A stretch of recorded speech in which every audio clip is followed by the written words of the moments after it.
the soils of Gatorback Cycle Park, each in search of glory. Today, the final day of racing, as race day number 7 is before us here at the 2025 Thor Mini O's, presented by Pro Circuit and powered by Dunlop here on Racer TV. Good morning, everyone, and welcome to the final day of racing here at the 2025 Thor Mini O's, presented by Pro Circuit, and of course brought to you by so many great folks, including our friends at Parts Unlimited, VP Racing Fuel, Dunlop Tires, United Motorsports, Scott USA, FMF, and sanctioned by the American Motorcyclists Association. A great support network from our friends and partners at Husqvarna, KTM, Gas, Kawasaki, Cobra Moto, Honda, Yamaha, Suzuki, and Triumph. And sunshine is about to start shining here in the sands of Florida. I'm Rodney Tom, along with Dean Diaz this morning, and of course Pastor Kyle here from the FCA. Well, the sun is rising this morning. Riders have taken their sight laps, and our next class of riders are getting set to go racing here in this 85 9 to 13-year-old class. And as we look out over this beautiful and magnificent park this morning from our SLR Rifleworks live drone, what a beautiful day on the horizon. And Kyle, I'll tell you, it's been a beautiful week so far this week, weather-wise, and just great racing on the racetrack. One of the best that I think I've been to in my near 30 years of coming here to the Mini O's. Yeah, Rodney, it's been a great week. We've had a ton of fun. We've got to see a ton of kids, a ton of families, and the racing just keeps getting better. It absolutely does, and we only expect that these final motos today are only going to give us exactly what we've had so far. We wrapped up yesterday's racing, quite a bit of a surprise, seeing that plus 25 battle that we watched and witnessed there last evening. Now, Steve Roman walked away with the championship, but, you know, what a way, you know, leave them wanting more kind of a scenario.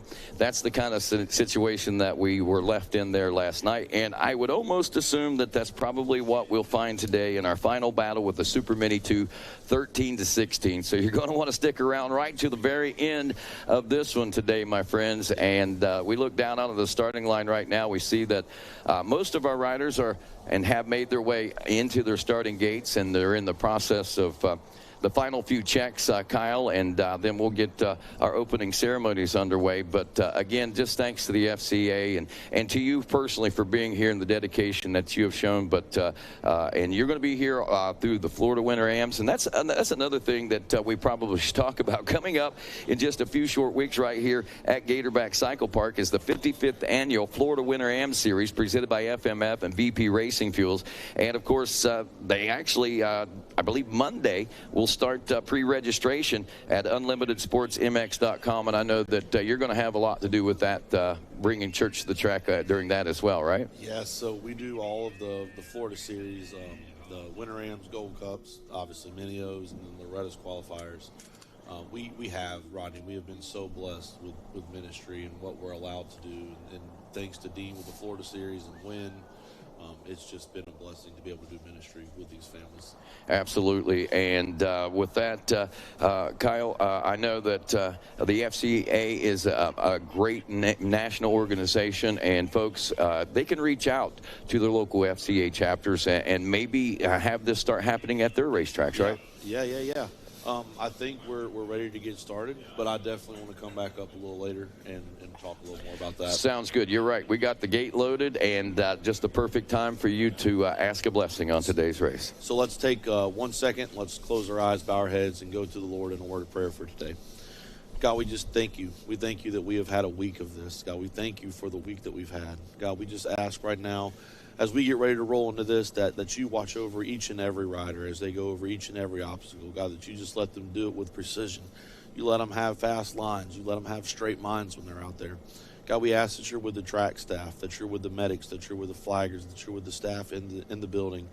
God, just be with everybody. Bless them. Bless what we're doing. God, thank you to the whole Kern family for allowing us to come out here. God, bless them. Be with them. Watch over them, God. As we move into today, keep these kids safe. Keep these families safe. Let our conversations in the pits be flourishing, God. Let us reflect on the way home of the time that we got to spend. It may not be the results, but the time that we spent together. Thank you for that. God, watch over us and keep us safe. Thank you for everything you do. Thank you for the cross, and thank you for salvation. In Jesus' name, amen. And now, ladies and gentlemen, if you would please rise, stand at attention, remove those caps, and cross those hearts as we honor the greatest nation in the world with the playing of our national anthem.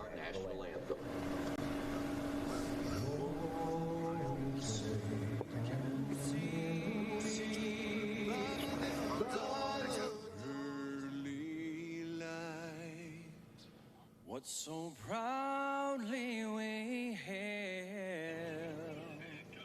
at the twilight's last gleaming, whose broad stripes and bright stars through the perilous fight o'er the ramparts we watched were so gallantly and the rockets' red glare, the bombs bursting in air, gave proof through the night that our flag was still there.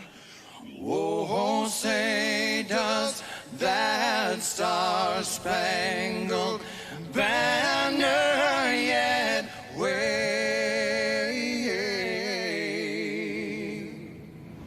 o'er the land of the free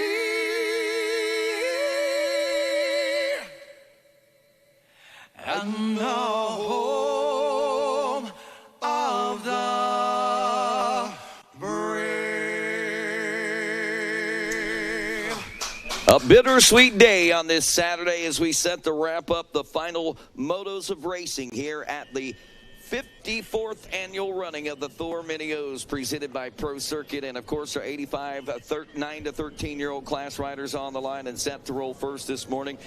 Some real big guns coming to this one. 3 divisions as what led into this particular final moto, and we had 3 different winners. So you got 3 different guys that are vying for a 1-1 here, and several other folks that are hoping to better the results from moto number 1. Joey Vicari coming into this one on the 127 machine out of Oxford, Michigan, with the Moto 1 win in his division. The 80 of Easton Kirby also picking up a win. Kirby out of Spencer, West Virginia. Waylon Ballinger, the 189 on the K-Road, Georgia, an MTF rider. He also picked up a Moto 1 win in his division race. And obviously lots of competition in those second and third place position finishers, as well as we check our BP Fuels whole shot there as they make their way down into the Gator Pit. One rider starting to stretch far and away from the rest of the field. Looks like likely a Cobra machine out there. I don't think the Cobra has the 85s yet, so I believe that. Oh, okay. Right out Suzuki. there. Okay, I was thinking this was 65. It's Sorry about that. Nolan Cobb. Nolan Cobb's the guy there. He has that yellow KTM. Thank you for pointing that out. I really thought this was a 65 class. In my mind, I had that going. All right, so 85. So a few more CCs pumping through, and that would likely be a Suzuki, as you say. All right, so Cobb is what we're looking at out front. But and as we take a look at the way the results reflect in Moto number 1, Brandon Lee took a second out of Midland, Texas. He was riding on a Husky. Colt Whitaker, the 234 Gas, also took a second place finish. Carter Gray, the 698 Gas, was a second place position finisher in his division race. And third place is going to riders like Jaden Smart, the number 4. Also a third place position to the 630 of Mason Murdy out there. And I believe we had another third. We'll find that down here in our listings. But, man, again, there's just 5 names that we've mentioned that could be potential winners. And already we didn't even mention that rider's name out front right there. Yeah, Jaden Smart, the number 4, Yamaha. He made a move on Nolan Cobb, we did. Okay. Who's out there on that yellow KTM. No. And third place now, Aiden Steinbrecher. He's able to get on the 674 of Anderson Waddell. So Steinbrecher right now on a move here in the 85 9 to 13 class. All righty, Smart up. Moving up very quickly through that lap and taking a third place position finish in Moto number 1. That puts him in a pretty good spot right now, but we'll see how the rest of the field starts to shake down. This first lap, riders just trying to get sorted out. We got Nolan Cobb in second, Eden Steinbrecher third, Anderson Waddell in fourth, Martino Spina in fifth, Joey Vicari, the 127 back in 6th. Landon Lee in 7th. Easton Kirby in 8th. Samuel Hawk in 9th. And Colt Whitaker rounds out the top 10. Cobb coming into this one with a 4 in Moto number 1, so he's looking at a 4-2. Smart took a 3 in Moto 1, a 3-1. Actually, he's in control of the points as far as the win overall in the 85 9-13, but we're still early in this one. Waddell looking at a 4-4 right now. Ospina 3-5. What happened to our Moto 1 winners? Vicari, as we see, back at 6. Oh. Steinbrecher was working, pushed in the envelope right there to try to get around Cobb. He slips up a little bit. Doesn't go down, though. He's able to stay in that position, but that allows Anderson Waddell now to breathe down that neck. Here they come now through 20 miles of rough road there along the roadside.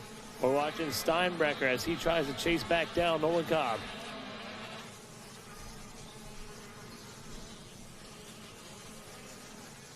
Here they come now, making their way in front. The spectators are going wild over there. You see them lining the fence lines. It's Cobb, it's Steinbrecher, and this is a battle for 2nd and 3rd right now. They're kind of letting Jaden Smart get away from him right now, Rodney. Yeah, Smart's playing it smart by using that clear air up front in the early going of this race. One rider that I don't see out there in the top 21 or so right now is that of Waylon Ballinger, which was a Moto 1 winner on the 189. So I don't know if he didn't make it out here for this moto or what the case is, but just wanted to give you a heads up on that as we wrap up lap number 2 now.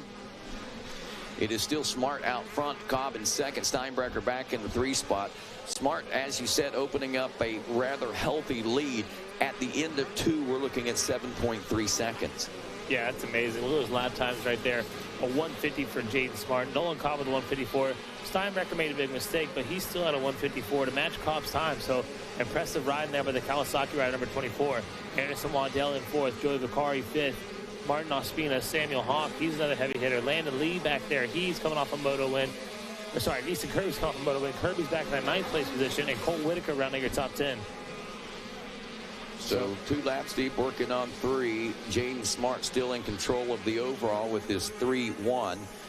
Joey Vicari, who was a Moto 1 winner, currently looking at a 1-5, might be one of his closest competitors. Cobb in 4 has a 4-2. So really, I think the rider that we'll be watching for that may put the pressure on Smart for the overall would be Joey Vicari, and he's got to get up a couple more spots to even start thinking about that.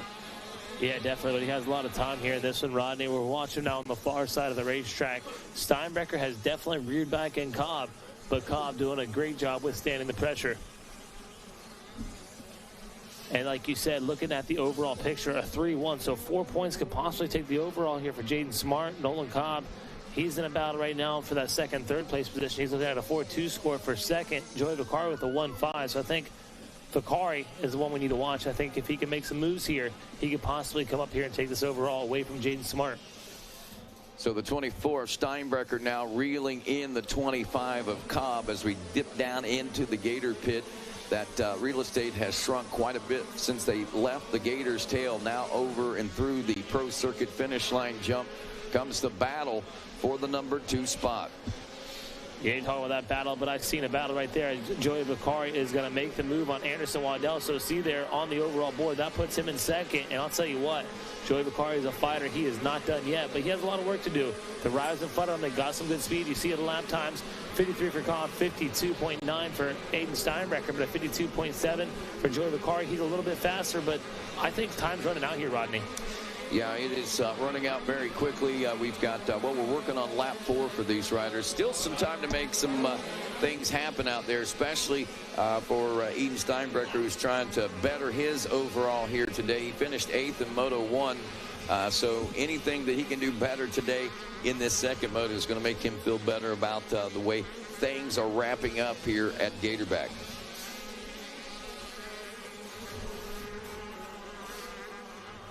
Jaden Smart still turning in the 151.3, still 2 to 3 seconds faster than most. Now Steinbrecher actually pulled a just under a 153 at a 152.9. And as we're watching here coming out of that roller section, out of the 20 miles of bad road there, Steinbrecher is still trying to reel in. Now, if we see what we saw just a lap ago, this real estate shrink up between here and there, and that is exactly what we're bearing witness to over that tabletop section through that spectator area, now into the split lanes. Steinbrecher going to the inside, but Cobb to the outside.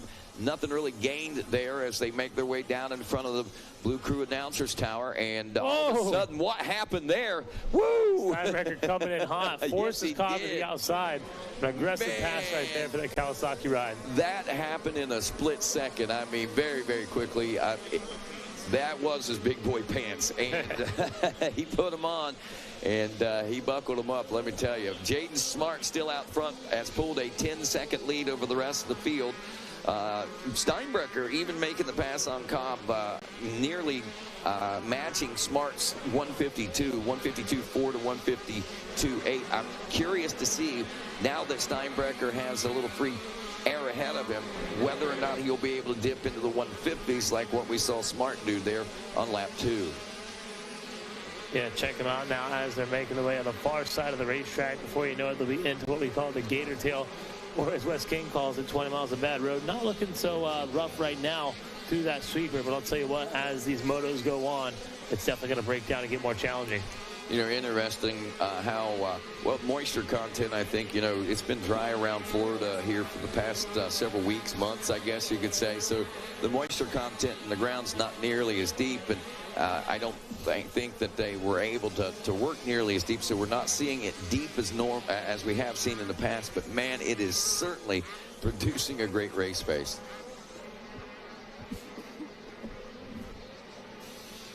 As we checked in for lap number 4, you said it, race pace, man, 152. Fastest time was 150, but still 152 for Jaden Smart. Kind of on cruise control right now when you have a 10-second lead over your second-place competitor. But I'll tell you what, Steinbrecher, he's not one to mess with.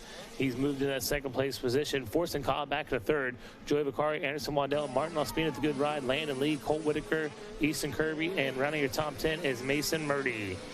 All righty, Jaden Smart crossing the finish line for a white flag. Steinbrecher back in second, Cobb in third. Joey Vicari, maybe we should be keeping an eye on this 127 machine. If he is able to reel in, and looking at what I'm seeing out there right now, he is within striking distance. Now, whether or not he's within a distance to make an actual pass and even go up, what he has to do is go into second. He has to get around the second place ride of Eden Steinbrecher in order to capture the overall win. But if he gets around Nolan Cobb, he would at least tie. Right now, if we look at the overall in this one, a 3-1 will win Jaden Smart the overall.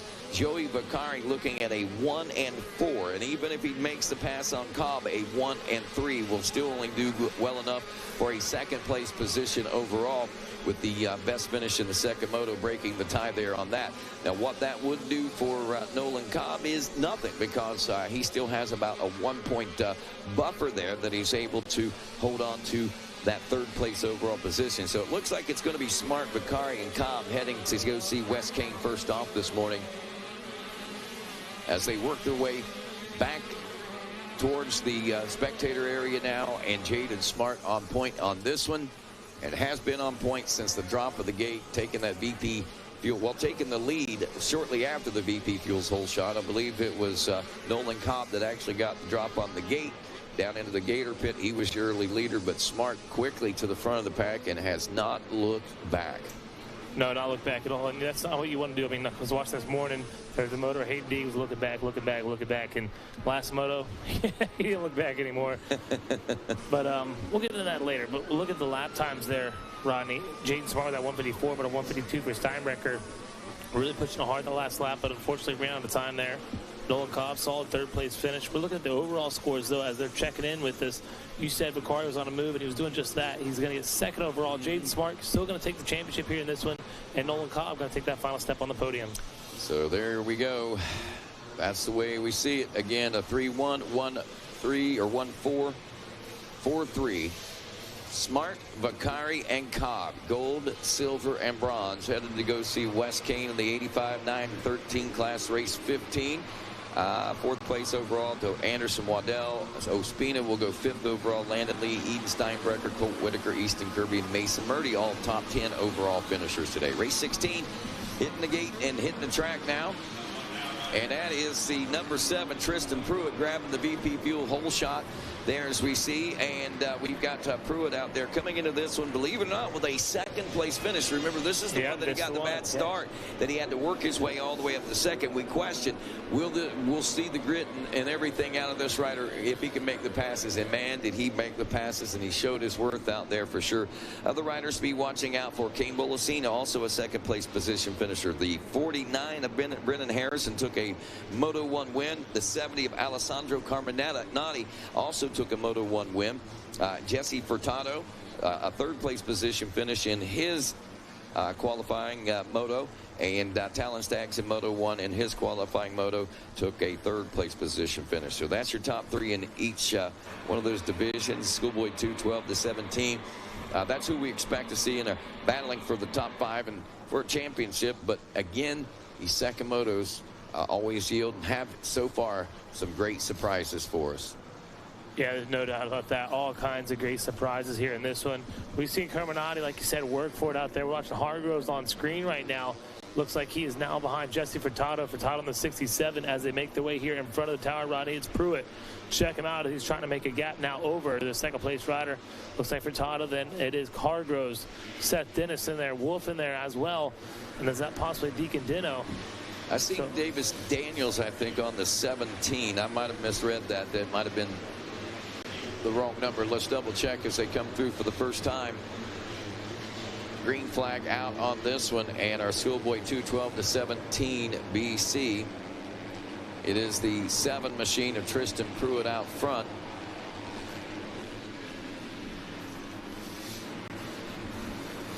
And that, I think that is maybe I did read that wrong on that third or fourth place ride out there, but Talon Staggs, the 21 Husky in second. Caden West, the Husky, and oh, that's wrong. That's wrong. Don't pay attention to that. Wrong class there. Yeah, it's still the same ride. Not that I went through that first lap through Pruitt, making that gap right there. Furtado was pushing it, but Hargroves was right there on his Suzuki just behind him. And Seth Dennis, he is definitely in the 4th place position, but a player here as far as podium goes. Speaking of podiums, podium ready down there with Wes Kane. Hey, thank you very much, guys. Amazing, great ride out there. Nolan Cobb, come over here a little bit. Nolan Cobb, congratulations. You got the bronze. Who do you want to thank? I want to thank Willie Manning for these fast bikes, my mom and dad, God for keeping me safe, Minden, Oakley, Sorby, Ranch 54, FMF, Alpine Star, RG3, and everybody else. Thank you so much. Congratulations, Nolan Cobb. You got the bronze. Silver medalist, Joey Vicari, come on up here. Congratulations out there, hard charging out there. Who do you want to thank, Joey? I'd like to thank my mom, dad, MCR, Comax, Alpine Star, Dunlop, Scott,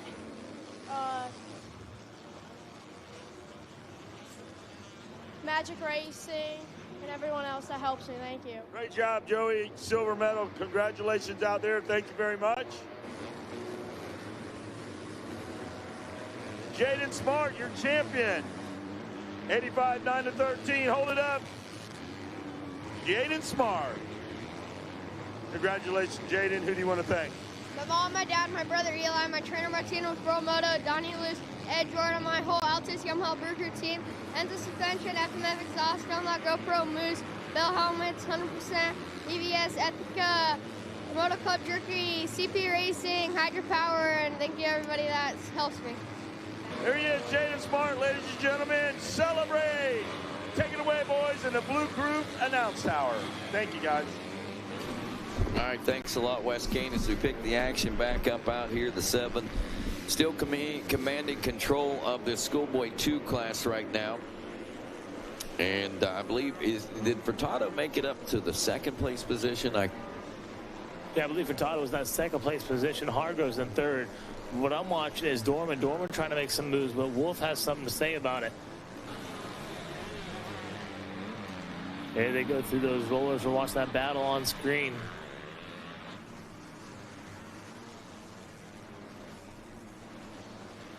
Man, this racetrack, it was kind of smooth there for that opening moto, but I'll tell you what, as these 2DP riders are going through there, they're making those ruts, making those lines. This track is going to be very raceable here shortly. There's that 93 of Seth Dennis, who's in tow there to your leader. There's Furtado, like you said, in 2nd place position. 3rd is the 93 of Seth Dennis. So Hargroves must have had some issues out there. He's at the 14 of Kane Bolsena, also in the top 5 ride. A lot of the guys, man, not even inside the top 5, that could be winners here in this one, Rodney. Yeah, again, I would say it's a surprise, but from what we've been recognizing so far here through the first 15 races or so in the second moto, there's not going to be any surprises, I don't think, because every moto is a surprise, so the surprise is gone, I guess. Truthfully. But man, what we're seeing these riders start to really settle into pace out there, it looks like, as well, for that those top spots and our top 5, and we have a little bit of pressure being applied, I think, for our 5th place position right now. I agree with you on that. We're watching them now. It is, whoa, mistake there. Dorman was able to get around Wolf, it looks like. So Dorman sets his sights ahead, and he's going to see the number 93, I believe, is Seth Dennis just in front of him, and the 14 of Kane Bolsena.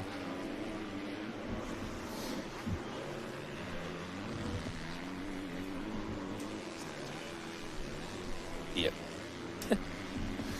There they go through that 20 miles rough road, starting to get rougher and rougher by moto. See one rider off the side of the racetrack. Tough break for that rider. Going to be out of this one here. Moto number 2 of your Schoolboy 2, 12 to 17 BC. And man, I'll tell you what, Rodney, the Schoolboy 12 to 17 BC, it is always one to watch. You know, you got a lot of riders in the B class. Some of even our C riders that are quicker in that C division, able to battle out with the B riders here in the Schoolboy class. There we see our leader, number 7 machine. That is the number 7 of Tristan Pruitt, doing a great job as Jesse Furtado is really turning it up here, Rodney. I'm anxious to see what these lap times go. He's a second faster last time through. Only a 10th of a second this time through, but he's only 3 seconds behind Tristan Pruitt. So a solid standout ride there for Jesse Furtado. Kane Bolsena in 3rd, Jace Wolf in 4th, running in top 5, Tanner Dorman. And this is what I'm talking about.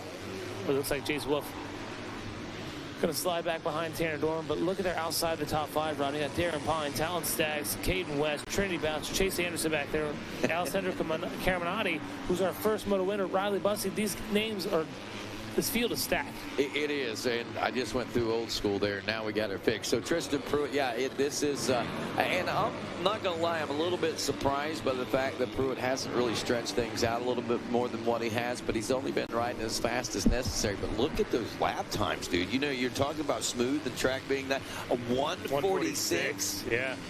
Wow. Yeah, that's crazy. As this track roughens up, we're going to see those lap times drop. But a 146.4 for Tristan Pruitt, a 146.5 is the fastest lap for Jesse Furtado, and a 145, yeah, you heard me, 145.6 for Kane Bolsena, now back in the 3 spot. Yeah, Bolsena just a second behind. Actually, 4 seconds behind Jesse Furtado. So Kane Bolsena going a second quicker. In a few laps, he could be riding the rear wheel of Furtado. Absolutely. We're working on lap 5 right now of this Schoolboy 2 class. So here we go. Pruitt still out front. There is still second place position, but the gap maybe a little bit larger this time. Furtado in the number 3 spot. There is the 93. Seth Dennis. Yeah, he's not on our time to score, and he's been there the whole time, though. Okay. So a little update in that. Kane Bolsena back in the 4th place position, but now he is all over the rear wheel of Seth Dennis. So that changes things up quite a bit. Right now, though, looking at Pruitt for the number 1 spot with a 2-1, a 3-2 for Jesse Furtado would yield the silver, and Kane Bolsena looking at a 2-3 for an overall 3rd and the bronze on the day. Bolsena guy actually moving to 3rd right now on the racetrack, so solid pass for him, as it looks like he's getting around Seth Dennis. Oh, Dennis, yeah. Dennis keeps throwing a crink in the system there. That's what it is. Yeah, we got to add one more on there. So, yeah. Still puts him in line for the 3rd place position with even the 2-4.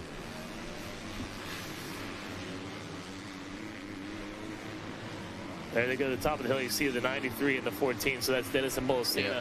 So Dennis was able to fire back on Bolsena. Oh, Bolsena trying a different line there through that sweeper. And honestly, right now, you can't. That middle line is still pretty thick, Rodney, as they navigate through the rollers.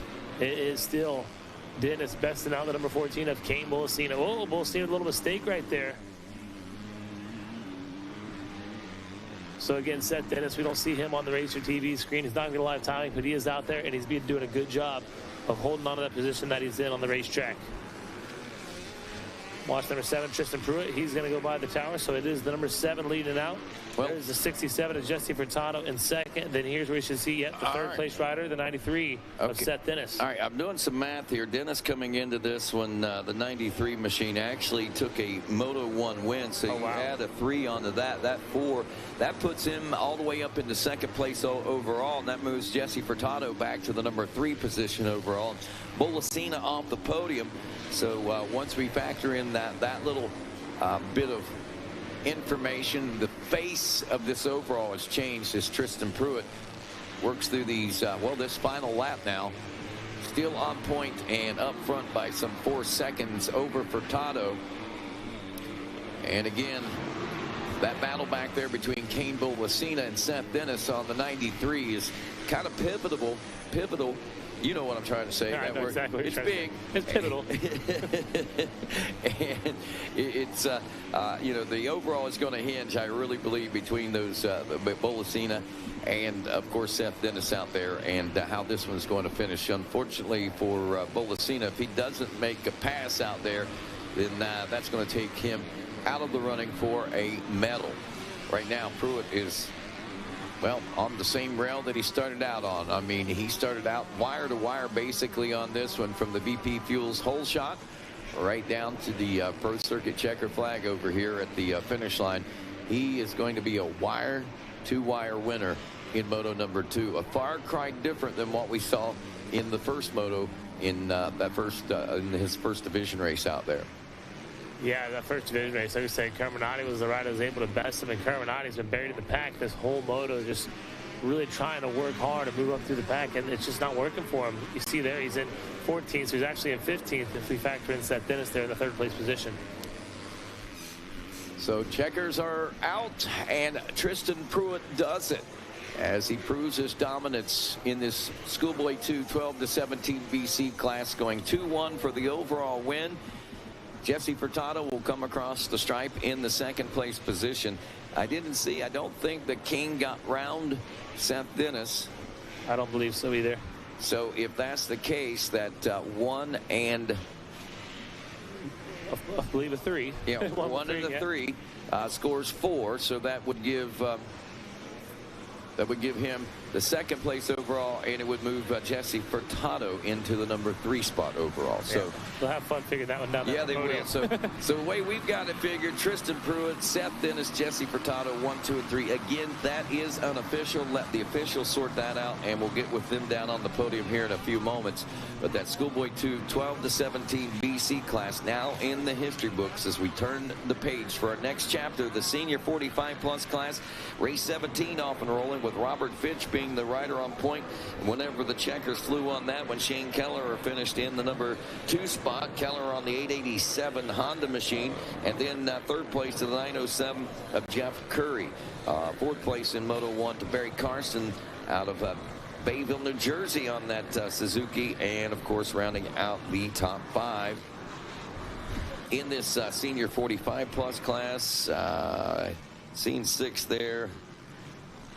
I know 6, Galen Dixon, so we got some players that have got some things to make up. There it is, Mike Judge, the 122, took a 5th place position finish in Moto 1. So stage is set in this one as they get sorted out. Race Tech Moto for our senior 45+ class riders, and one of our feature races that we like to watch. Racetex is the world's largest aftermarket motorcycle suspension modification company with over 40 years of producing factory-level suspension for the everyday rider. So whether you're starting out on a 50 or shredding in the 50+ class, visit your local Racetech tuner to experience the gold valve advantage. Man, Racetech, I bet you this whole lineup right here in this class, they're smart riders. I guarantee they'll run in Racetech. As we see Fitch there lead out Kelleher. A little bit of battle here for that 3rd place position. Barry Carson trying to make the move, but Jeff Curry trying to hold on to that 3rd place position as we speak, Rodney. They're down at the bottom of the pit right now And soon they'll be making it to the finish line and check in with us on time and scoring. Looks like Curry is able to stay in that third place position. See Kelleher up there in the distance, throwing it sideways to the finish line. Having some fun. Oh, yeah, looking rather picturesque with that sunrise behind him at the right angle this morning. Fitch out front, Kelleher in the number 2 spot. It's Jeff Curry, only a second and a half off pace. And third, as you said, Karsten pushing from back there in the number 4 spot. Our leaders now down in the Gator pit and then heading over the Gator pack. Chris Opplinger in the number 5 spot aboard the 978. Adam Rosler in 6th after 1. Kenneth Hahn from Lafayette, Indiana is 7th. Galen Dixon back in the number 8 spot. Mike Judge, who was one of our top 5 finisher, running in 9th here in the first lap. David Brewer rounds out the top 10. Looking at this right now, if it was to finish this way, a 1-1 for Fitch, a 2-2 for Shane Kelleher, and a 3-3 for Jeff Curry. Actually, our top 4 are very consistent. Top 4 ran that way, finished that way in Moto number 1, the way we're looking at it right now. So, therefore, that's the way the overall would finish. But, again, Dean, we have still a ways to go, so we can't color this one over yet. No, I can't color this one over at all. They're completing their second lap right now out on the racetrack. And Barry Carson is looking pretty aggressive, but Curry, man, every time Carson would come on him, Curry just slide over a little bit and keep Carson at bay.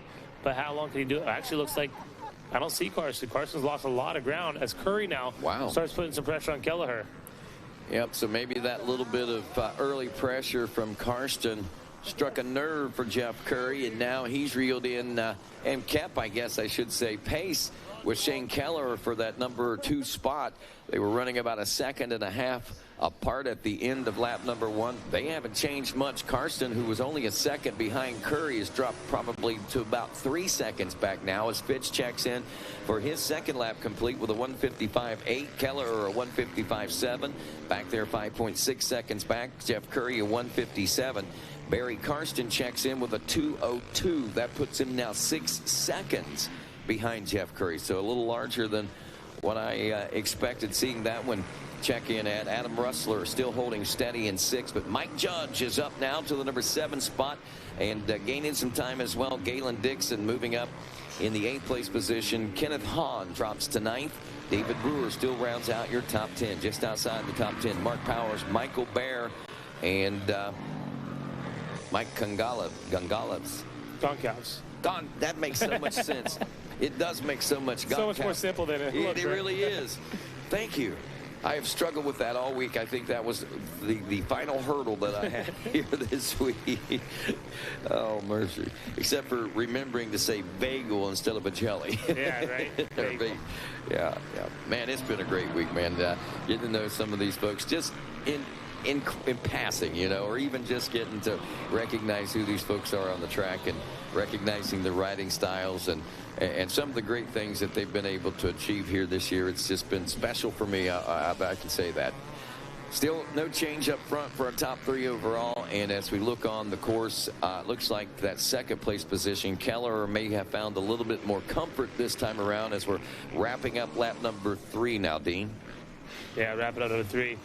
And looking on the racetrack, the sun's starting to shine a little bit and dry out the early moisture that we had. So that's 30 minutes or so from now, this track is probably going to see some of the fastest lines, the fastest laps of the day. Well, I think it's going to be interesting to see us get down into that 146 range again. I think it was like 145, wasn't it? Yeah, 145. Yeah. Average is 146, but 145 was the fast time. Yeah, yep. I agree with you on that. That's well, like you say, this track, it is going to develop its race pace, and there is going to be that sweet spot that starts to develop for some of these bigger classes out here. Senior 45-plus class on the track right now, race 17, race 18, 65, 10, and 11 limited on the gate. And then staging behind them, mini senior 1, 12 to 14 class, which will produce highly competitive racing, I believe, once again. Nail biters all week. I've chewed them down to the nubs. It's been with all this great racing we've had all week long. I'll tell you, man, I've been really impressed with the Pro Sport riders, the caliber riders that are out there in that class this year, or next to none. They're top level riders. I think they could probably go to an outdoor motocross and qualify, make it to that main gate as fast as amateur racing is this year. Yeah, it's hard to disagree with that statement. There are many that will and that can. And amazing to me is, well, it does every year, the level of competition in that B class. Those B class riders are always exciting to watch, of course. And this year's Pro Sport class has been just one that you don't want to take your eyes off.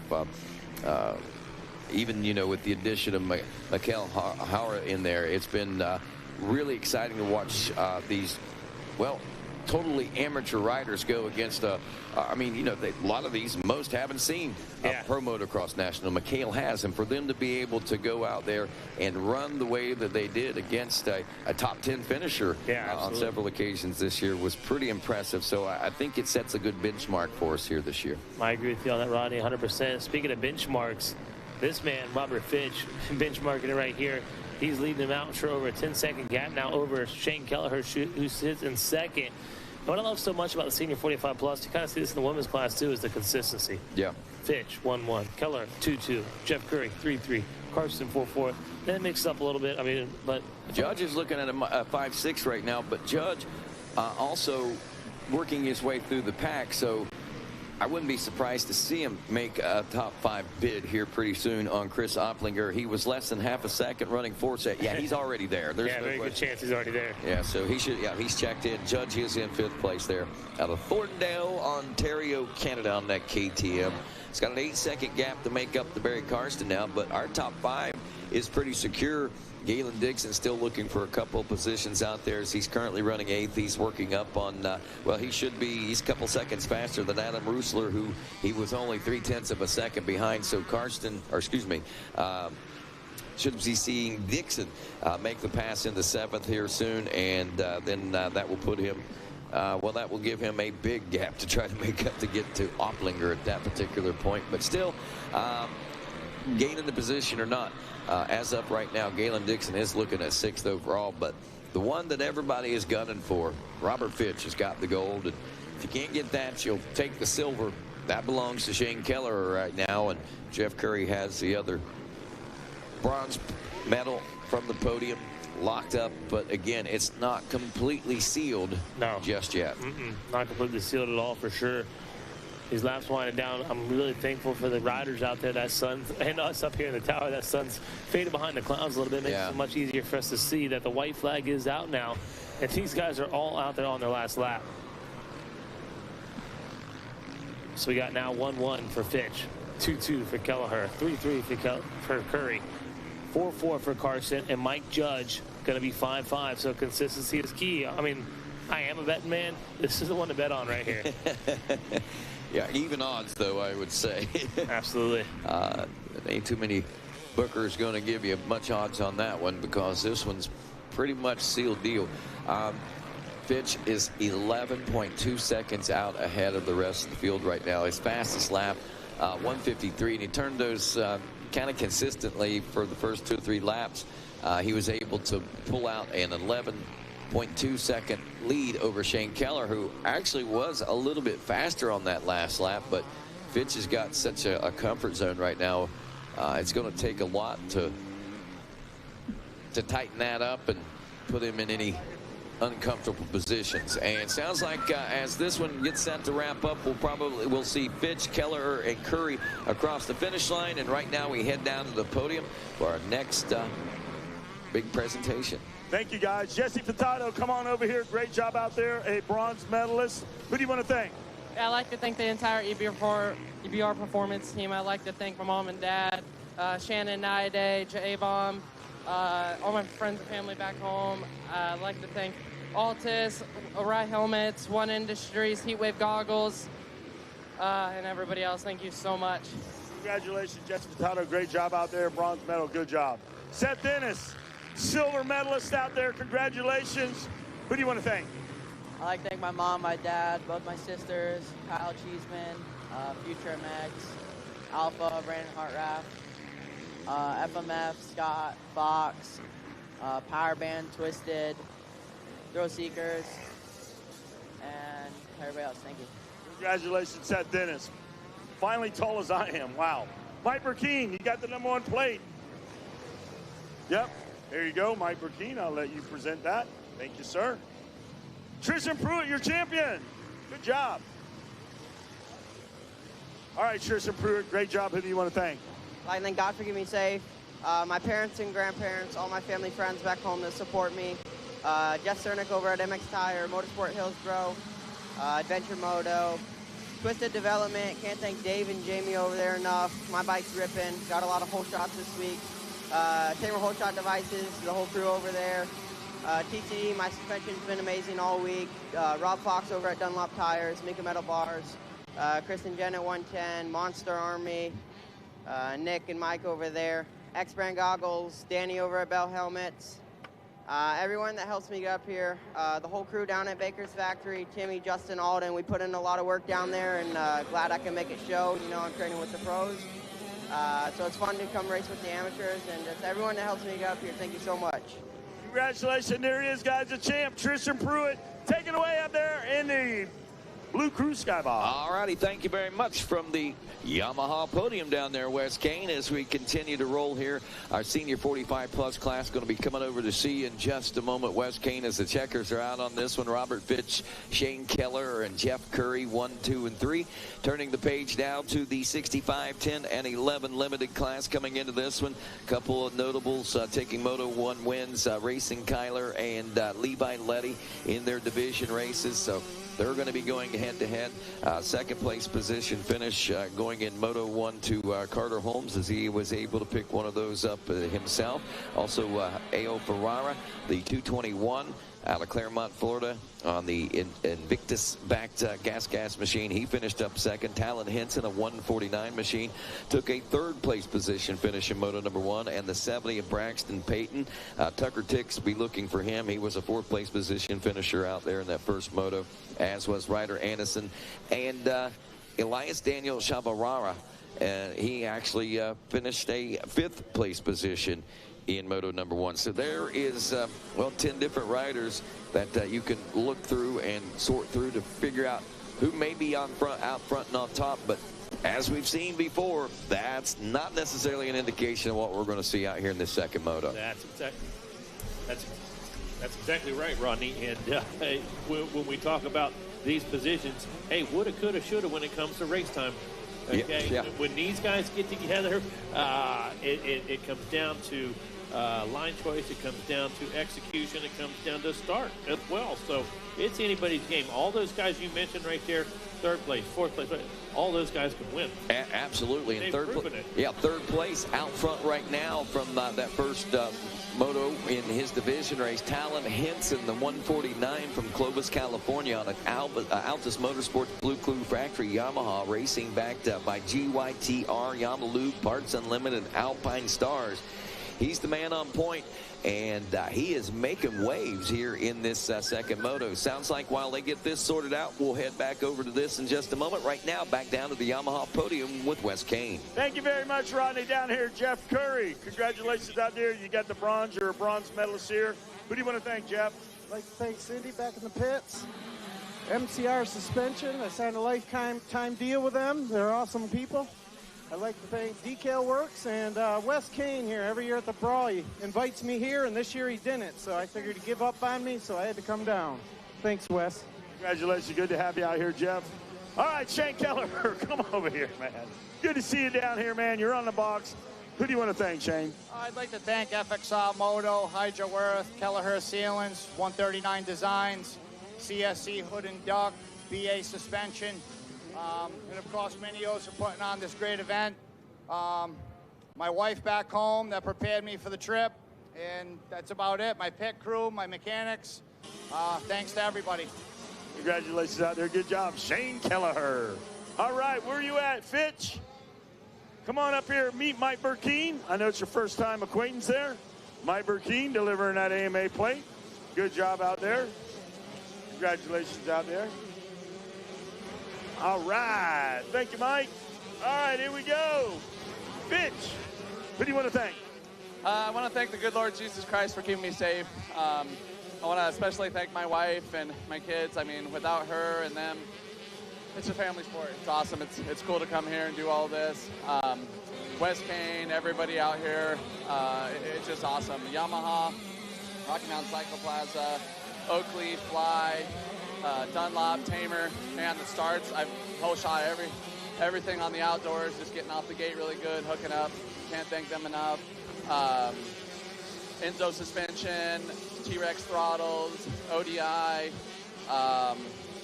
Twin Air, just VP Race Fuels, all of you guys, thank you so much. Alpine Star, you guys all help out tremendously, and if it wasn't for you guys, Danny Lewis with Winning Minds, just all of you guys, and especially a thank you to MTF, because without MTF, my kids and everybody, they're, I mean, you can see the difference between McCaden and Riker and how well they do. So if you guys are looking for a good training facility and stuff, down there at MTF with Colleen and Little B, they're amazing. So can't thank you guys enough, and Wes Kane up here.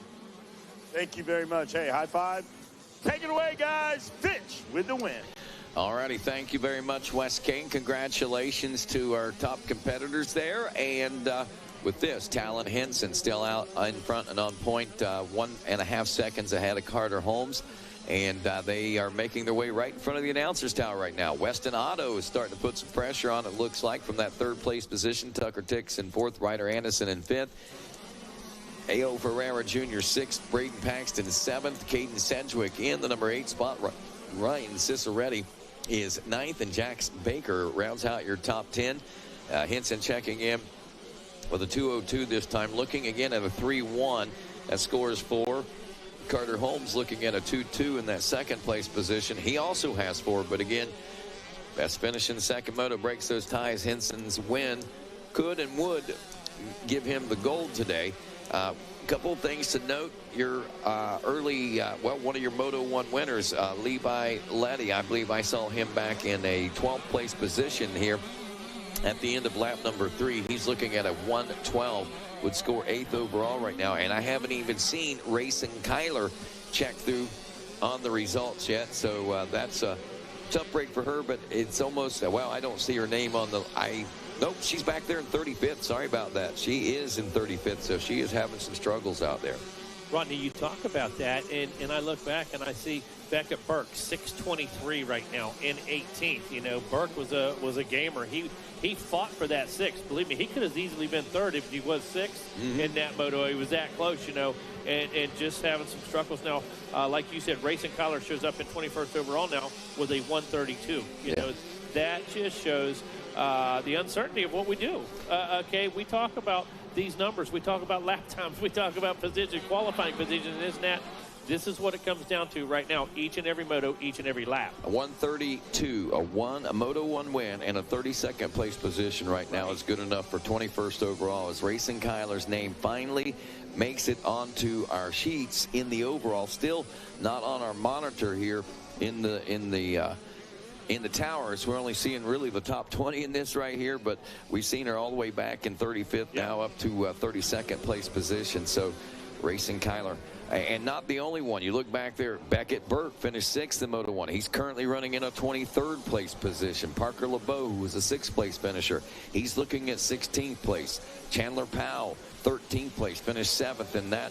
But Levi Letty, again, another big surprise there, a 1-12 right now. So again, all that luck and favor falls in the favor of Talon Henson and riders like Carter Holmes with great consistent runs out here. So that 3rd or that 2nd that you got in Moto number 1 all of a sudden doesn't seem so bad. Yeah, exactly. We talked about the consistency, but we've seen what a swing we've seen. Oh, yes, it is the battle for the lead. Look at that. We may see things shake up. We may see a different winner in this one all before it's said and done, because as I looked up onto the monitor there behind you, Megawatt, we had that 77 showing the fender to Talon Henson as they're working their way around this course and heading up to, the Gators Tail, and straight forward 20 miles of bad road, man. A little bit of a break there for Henson. He's able to stretch it back out, but I think he may have been surprised by that little showing of pressure, as we may have been, just as quickly as it unfolded. It folded back up, I guess. But anyway, back on the gas. Carter Holmes is still trying to reel him in. He's got a little bit of time. Lap 4 in the history books. We're working on lap 5. I don't see a white flag yet, so that indicates we have at least this and at least one more lap after this. Well, Holmes took off almost a second of the lap time and brought that gap down to under half a second. We see that, like you said, he was able to show him a fender. And, Rodney, we've seen what one corner can do to a podium. Yeah. We've seen what 3 guys in one corner, it can totally rearrange a podium. We talk about these finishes, but right now we're going to get it. We're going to get a taste of that as we see. Oh, look at that! Weston Auto is in there now. Yes. I was just going to say Weston Auto is closing up that gap, and this might be the saving grace for Talon Henson here, but I don't know if it will or not. The white flag comes out, and the heat is on, Megawatt. Yeah, right now it might be a curse for Henson because that's just going to push Holmes right now. He doesn't want Auto to get around. First of all, he wants to win. Yep. Okay, second of all, last thing he wants to do is give up a position and the win. So, look at him around the outside. Here comes Holmes, gets a good drive. Up over the bump goes Auto. Has to absorb that one, gives up a little time, Rodney. Look at the distance physically now. Yep, he made up a lot of time, and this is where we started seeing this race develop a lap ago. And here we go again. Top of the Gators back. Around the key. Whoa, good shutdown by Henson on Carter Holmes there as Holmes was trying to rail that outside and make that pass, but not able to make it happen because of the great quick thinking of that 149 machine. Now heading back on the far stretches of our racetrack. Holmes with a small bobble, Auto to the rear wheel just that quick. All of a sudden, new game. Look at Henson right now, has some breathing room. There comes Auto up onto the rear fender again, making another charge. So, as we said, the saving grace may be Auto for the number 149 of Henson as we make our way off the Gators tail and continue through the remainder of our 20 miles of bad road. Just a nice roller section here this morning as it hasn't developed that atrocious race face that we've seen it develop over the course of this week. And these riders all very even through this section as Henson hammered down, trying to hold it to the checkers. And once again, Holmes trying to reel that bit of real estate back in, but I think he may be running out of time as we are headed past the announcer's tower now here. Down in front, Talon Henson. What a ride by this rider. A 3-1 situation as he's looking at with 2 more turns. Now make it 1 more turn as he dives into the Gator pit. A fistful of throttle out of this final turn. And the 149 of Talon Henson takes the overall win here at the 65cc 10 and 11 limited class for your Mini O's. Yeah, that's good to get right there, Donnie. Oh, man. That's as good as it gets right there, buddy. So Carter Holmes will finish up in second. He'll go 2-2 for the overall second. Weston Auto looking at a 5-3, and Watts a great amount of pressure applied there in the closing moments, but a 5-3 will yield a 3rd place overall. 4-4 for Tucker Tix, a 2-6 for A.O. Ferrara. He will score a 5th place overall. The rest of our top 10 looks like Ryder Anderson, Levi Letty going 1-8 for 7th overall. Braden Paxton looking at a 3-9 for 8th overall. Ryan Ciceretti a 7-10 for 9th, and Elias Daniel Chavarara a 5-14 for 10th place overall. Again, unofficial. Official results are what get posted, but what we're seeing is Talon Henson, Carter Holmes, and Weston Auto going to see Wes Kane. Mini Senior 1, 12-14, race 19 off and rolling now, and a mad dash through that first turn, and we've got a battle for the VP Fuels hole shot, and the early lead on this one. Yamaha rider diving down first, but that KTM pilot right beside him, Wes Kane, and we'll sort these guys out here at the top of the Gators back and get you some numbers on these machines. We'll say some of the riders will be looking for Eden Steinbrecher, Easton Kirby, and also Waylon Ballinger. And we'll also be looking for Tace Morgan. Those are a couple of 1st and 2nd place position finishers there in that first moto. Is that Steinbrecher out front possibly? No, Steinbrecher's right here on the Cowie. He's out 4th. Yeah. Might be Tace. Okay. All right, so we're waiting now for these riders to get a little closer. Sorted out a little bit more. There was a good camera shot for us. Yep, I just missed it right there. Turned my head for just a second. Oh, man, who's that? Is that 127? Joey Bakari back there in the number 3 spot trying to challenge for 2nd right now. And I believe, as you said, is that Steinbrecher back there in 4th, I think you were saying? I believe that is Steinbrecher right there in the number 4 spot. And Well, just can't quite get the number on that Yamaha. It might be Volt speed. Well, we're going to know right now because here they come. They're right here in front of us. So we'll get a for sure number on our leaders as they make their way by. And out front is the number 810. Good call on that one. That one is Tace Morgan out of Claremont, Florida. Took a second on the Yamaha Altus Bell Alpine Stars Moose Racing Dunlop Tires backed ride. So good call on the 810 as we sort them out at the end of lap 1. Tace Morgan from Claremont, Florida. Easton Kirby in second. Joey Vicari in third. And that was Eden Steinbrecher back in the number 4 spot. Colt Whitaker in the number 5 position with Lane Flesh in 6th. Brayton Willis in 7th. Chance Uhlberg in 8th. Nick Guzman in 9th. Colin Holbrook is 10th. And Landon Lee, Austin Keller, Marcus Trujillo, Briar Girth, Race Madison rounds out your top 15. So that's what they look like. Ballinger all the way back in 23rd, who was one of our front runners and finishers in Moto number 1. We've seen these second Moto starts not favorable for the 189 machine. That's very true. It looks like Steinbrecher made the move right after the finish line. So Steinbrecher got past Vicari, put himself in the number 4 place as we send it down to my buddy Wes Kane at the podium. Hey, thank you down here. Western Auto, congratulations out there. I know Kevin Wyndham's pumped you're on the podium. Who do you want to thank? I want to thank my mom, my dad, Rob's Performance, JM Racing, KTM Orange Brigade, Oakley, OGs, East Coast Gutter Guys, my sister, everyone watching, the Wisco Cheeseheads, and everyone else. Thank you.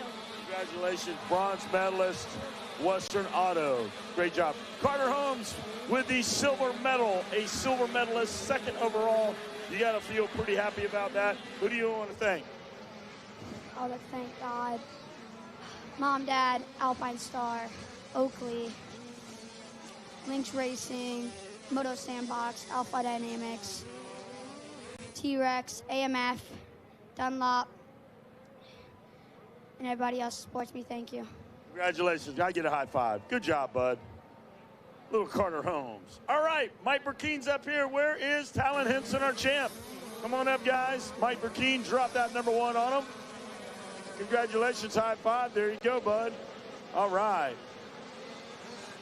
Okay. Good job out there. Hold it up one more time. Let everybody get a shot. One more time. There you go, buddy. Yeah.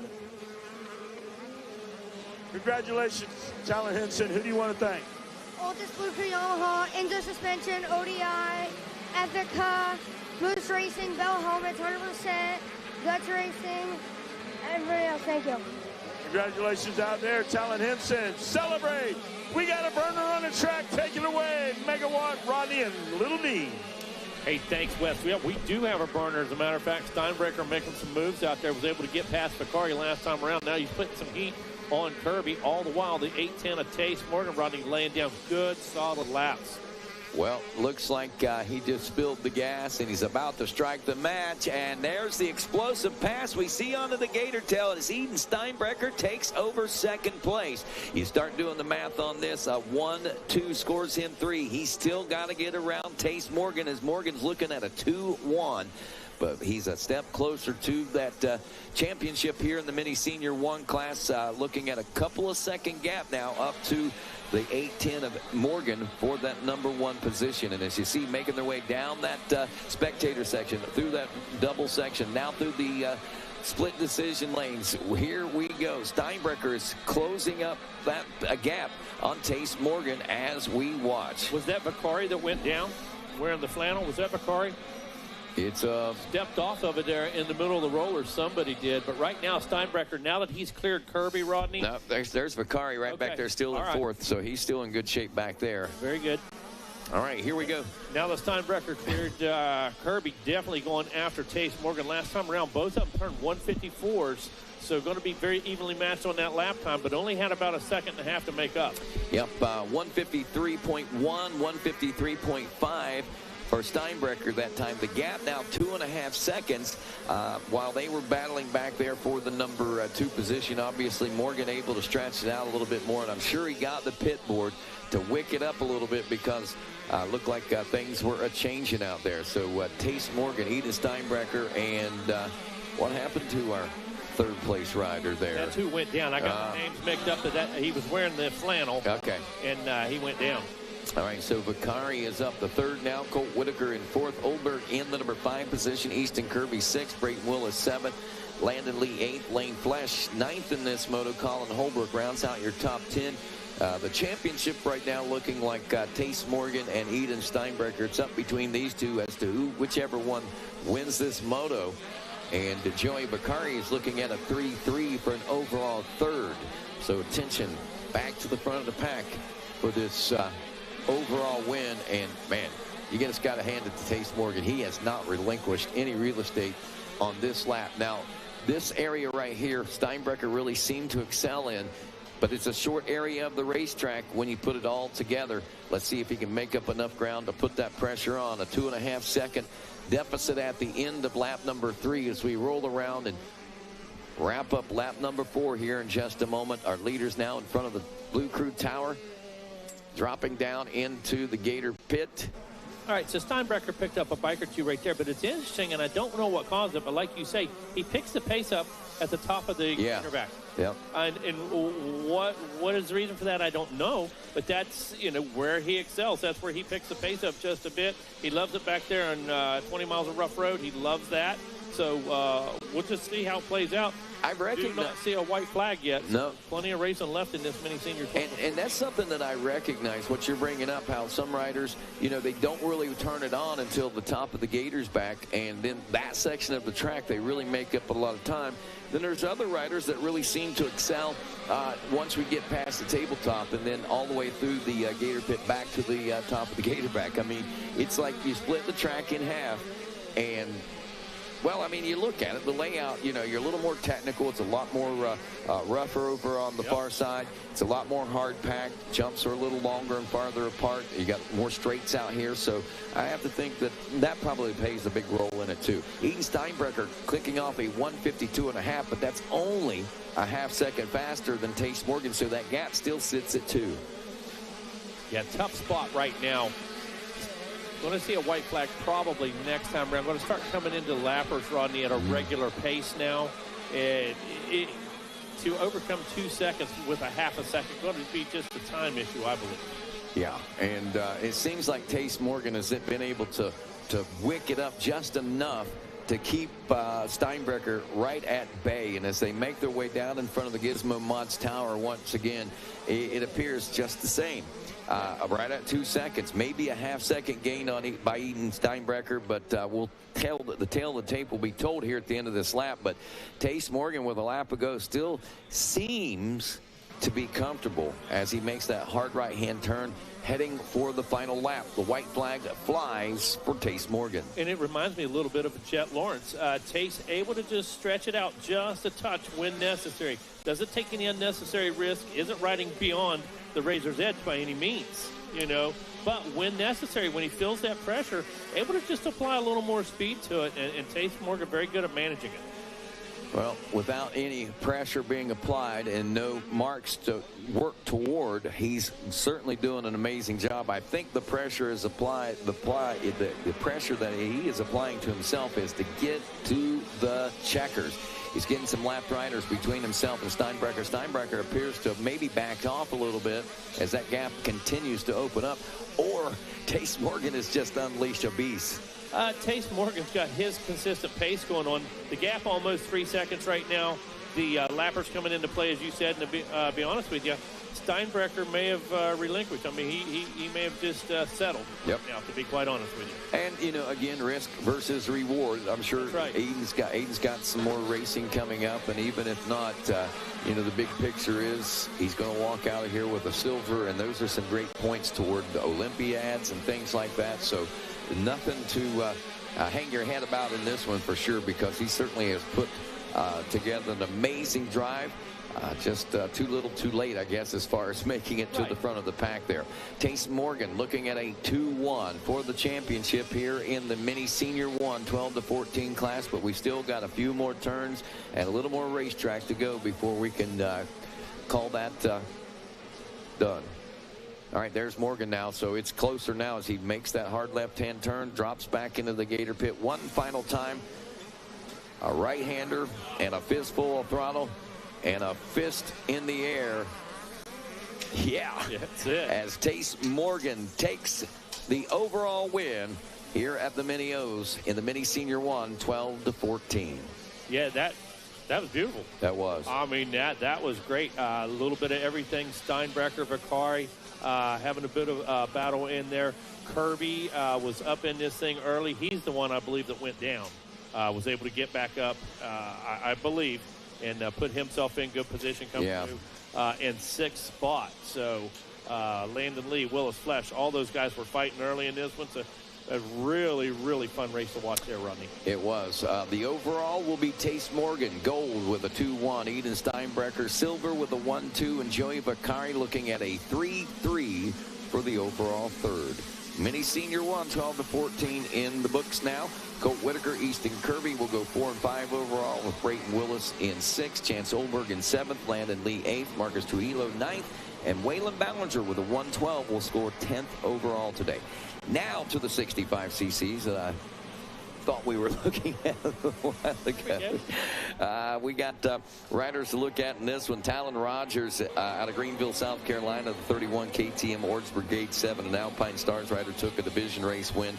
75 Cameron Buckman out of Huntington, New York, a Husqvarna Mended Alpine Stars back ride. He also took a division race win in Moto 1. And Jet Wah out of Big Sky, Montana, Cobra Motorcycles, Raw Designs, Money Inc. and Let's Ride, also sponsors for that rider, as he took a win. I want to be sponsored by Money Inc. Yeah, man. Yeah. Oh, yes. And then second place positions. Those were just your first place finishers. Second place is going to Matthew Semino, the 99 out of Zachary, Louisiana. Also looking at a second place position for Boone Lloyd, the 412 machine. And Umina Birding out of Pleasanton, California, the 141, also took a second place position in division racing. Cruz Peterson took a third. Also a third for Levi Meyer. And let's see, we got Levi and Cruz, and of course a third for. All right, I'll find it in a minute. But anyway, those are our top 8 riders that we can look for and look forward to see battling for one of the top positions out here. But again, I'm not going to say inconsistencies. I'm just going to say that we've seen a lot of challenges and a lot of changes in this one. How about that? You bet, man. Looks like Talon Rogers is going to lead us through on the first lap. We're going to confirm that here in just a second, Rodney. Starting to open up a gap at the finish line as well.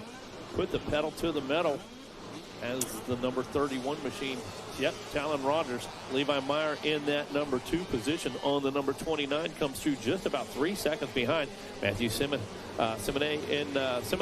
in that number 3 rod. Jet Rao comes through in 4th. There's Yamina Burning on the number 141 Cobra in the number 5 spot. The 75 of Cameron Bachman in 6th. Right now, we're going to take a break and send it down to Wes Kane. Thanks, guys. Great job you're doing up there. I've got Joey Vicari down there. Congratulations. Second time on the podium today. Who do you want to thank? Mom, Dad, MCR, Clomax, Alpine Star, FMF, Tamer, Electron, Scott, just everyone that helps, and thank you. Congratulations out there. Show that medal off one more time. He is a bronze medalist here at the 2025 Mini O's. Adrian Steinbrecher, come on up here, bud. Great job you're doing here this weekend, this whole week. Silver medal, congratulations. Second overall, who do you want to thank? The Lord Jesus Christ, keep me safe. My mom, my dad, my brother, my sister, Fox, Danny Lewis, Rob Fox, Kawasaki Pro Circuit, Ryan Holiday. All my family back at home supporting me, all my friends, Ethica, and everyone that supports me. Thank you. Congratulations, Adrian Steinbrecher. The champ, come on up.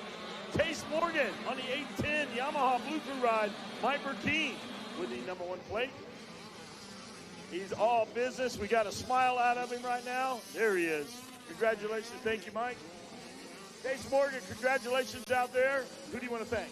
My mom, my dad, brother, my sister, Altus Yamaha Blue Crew, Donnie, Ed, Jordan, Win, Kim, Monster Mike, Dunlop, Rob, Bell, 100%, Moose, Alpine Star, Dog Pound, and everyone else. Yeah, thank you so much.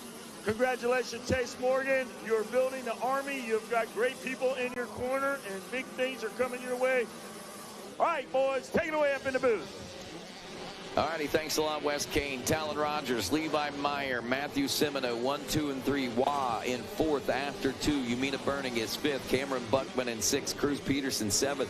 8th place, Boone Lloyd trying to go to work out there as he chips away that little over a second lead to just a little under a second between he and Cruz Peterson out there. Tate Brush in the number 9 spot. Shannon Tarno now is your 10th place position ride. I did find Cooper McKenzie was our other 3rd place position finisher. My buddy out of Minford up there over by Muletown. Oh, right on. Yeah, so we'll see how things are going for him and the rest of the field right now. All right, Rodney, take a look. You mentioned Yumina Burning turned a 2:06 and Cameron Buckman turned a 2:06. All 3 riders ahead of them up in the basic mid to high 2:07s. Only Talon Rogers in the 2:06, your leader. So Burning and Buckman on a pace right now. Definitely. Yeah, they are on a winner's pace. How about Tate Brush back there in the 9th place position, turning just under the 2:08s and in the 2:07. So he's got a pretty quick clip as well.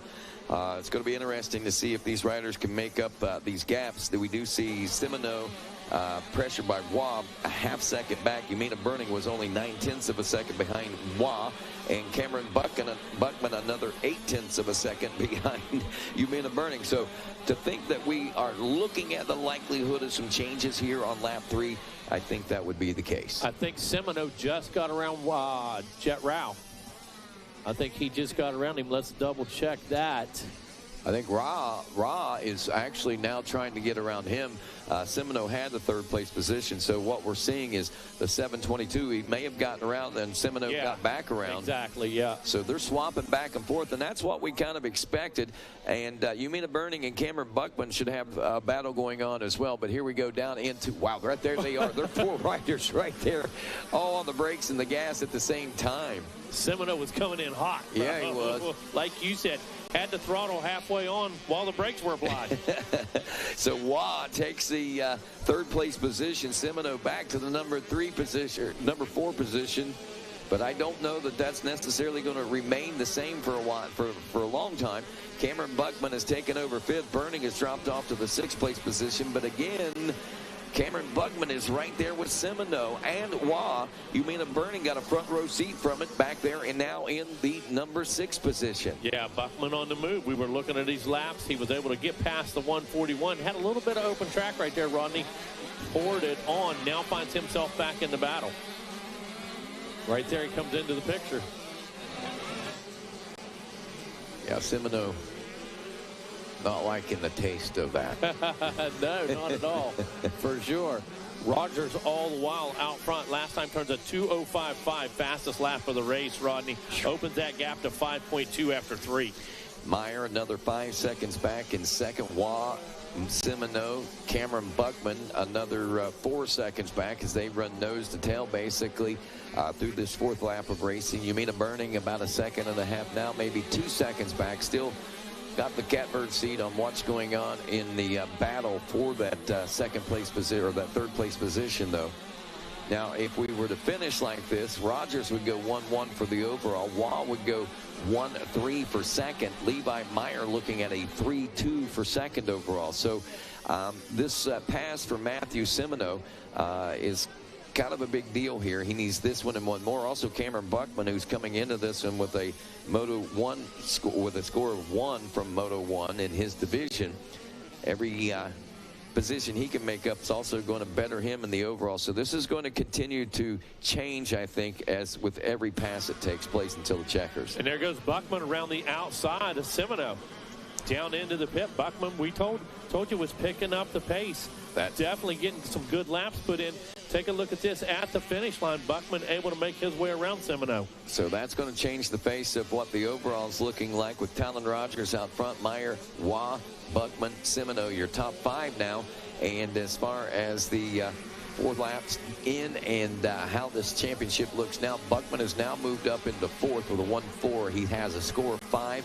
Meyer, who's in 2nd, looking at a 3-2 with 5. So it's going to take at least one more position for Buckman out there on this race course. So he's going to have to track down Wah and pass him.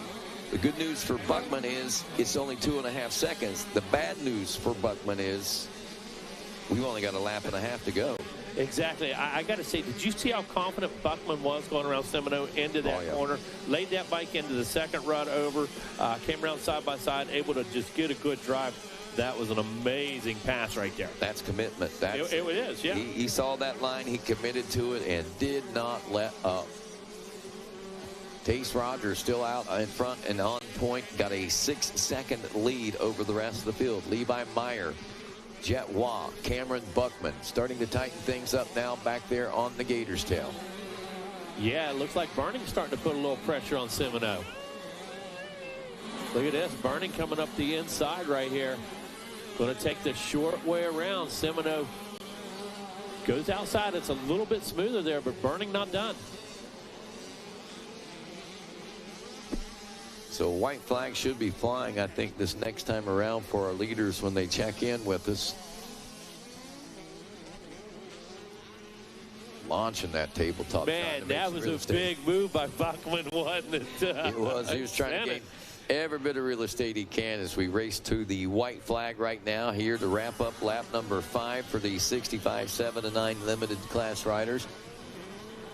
I believe it, or is it already out? Oh, no. It was out already, was it not? That's the first time I've seen that thing. No, that was Rogers going by for the white flag. All right, Levi Meyer in second. I'm sorry, go ahead. Yeah, Ralph stalled it at the bottom of the pit. Had to relight the number 722. Didn't cost him a position, but did cost him about 2 seconds.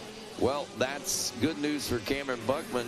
Bad news for Waugh because he'd stretched it out to about 4 seconds over Cameron Buckman. Right. It is back down to 2 seconds now, so got ourselves a race starting to shape up again heading through this final lap. Burning was over half a second quicker than Matt Semino and has not let up yet, has not relented. So this one's going to go all the way to the checkers, Rodney. Half second's all she needs to make the pass, but that's just in speed. She's also got to get around, and that's going to be a little tougher to do, as we all know the old rule there.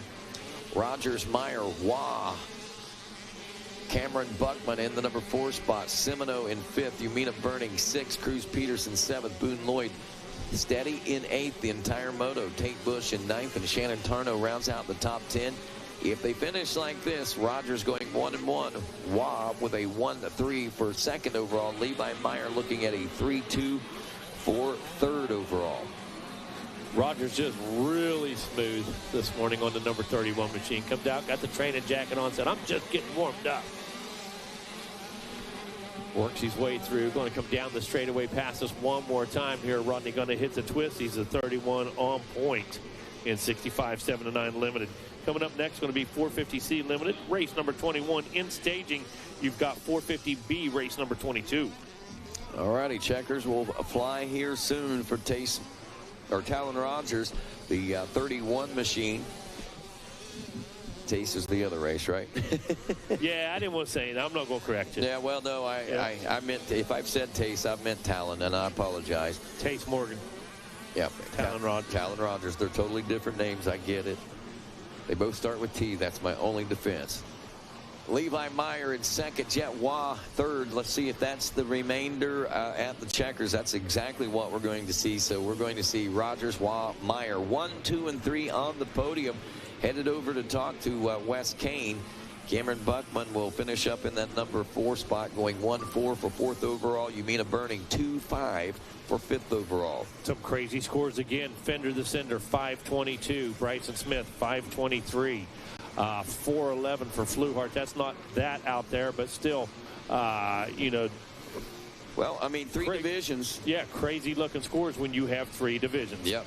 450C limited getting set to go next. Again, Rogers, Waugh, Meyer to the podium, and 450C limited revs up on this one, and we got ourselves a race as the gate drops on it. Wayne Powers Jr. going to be the one to watch in this one.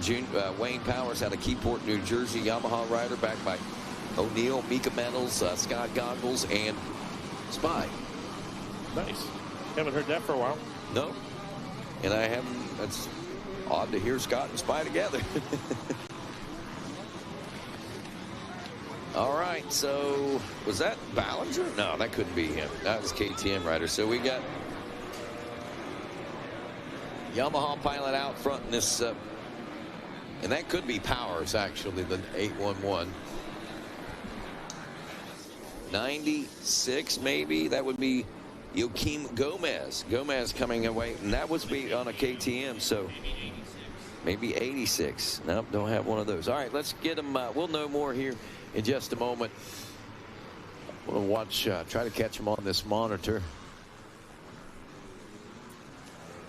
Yeah, unfortunately, our monitor a little fuzzy on the number plates there as we watch them go by. But Carter Drashel's going to be one to keep an eye on. The 87, the 90 of Carson Schmidt took a 4th place position finish. 99, Peter Shalosky in 2nd place. Austin Fluharty, 187 Yamaha. That might be who we're looking at up front. I don't know. It's 2-digit, bro. Those ones sometimes get hit out there. We know that, don't we? Yeah, we've got bitten by that more than once. The sheet doesn't always match the bike. No, it doesn't, and that's where some of this confusion lies. But let's see here. That is a Yamaha. We do know that, and that is it could be the 90.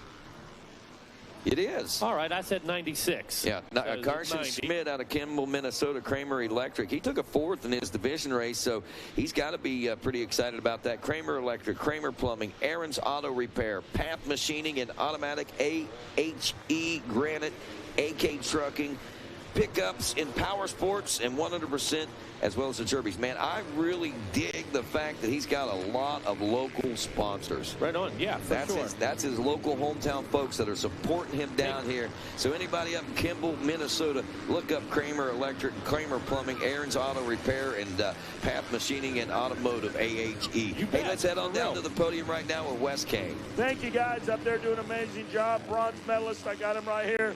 Levi Meyer, congratulations. Who do you want to thank? My mom, my dad, Cobra, 110 Roll Moto, Oakley, Alpine Stars, ASV, Dunlop, MX Tire, HGS, Two Life Paints, T-Rex, Swanee, G3, 113 Angus, Tamer, VP, Roos. Don't forget to follow me on the Instagram at the Levi Meyer.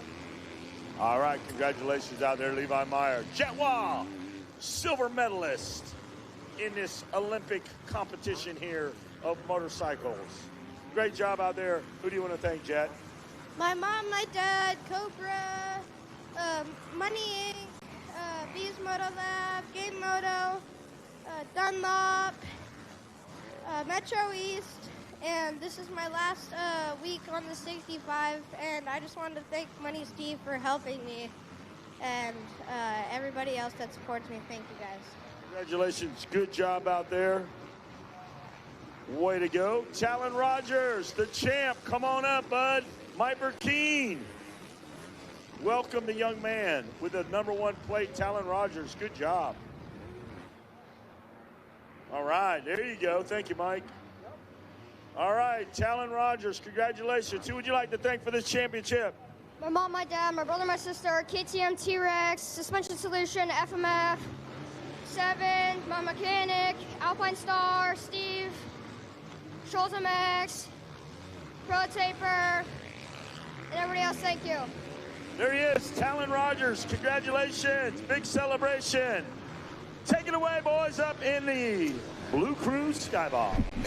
Man, you talk about a jumble of overall right now. This right here is pretty exciting. You got, well, Kian Majors making the pass on Carson Schmidt there on lap #2. Schmidt dropping to the 2nd place position, running right there with him, trying to keep him as honest as possible. Right now, he's also got Wayne Powers Jr. trying to sneak up on him from that 3rd place position, and Parker Shalosky in 4th, Bryce Ballinger in 5th, Aiden Corville in 6th. J.O.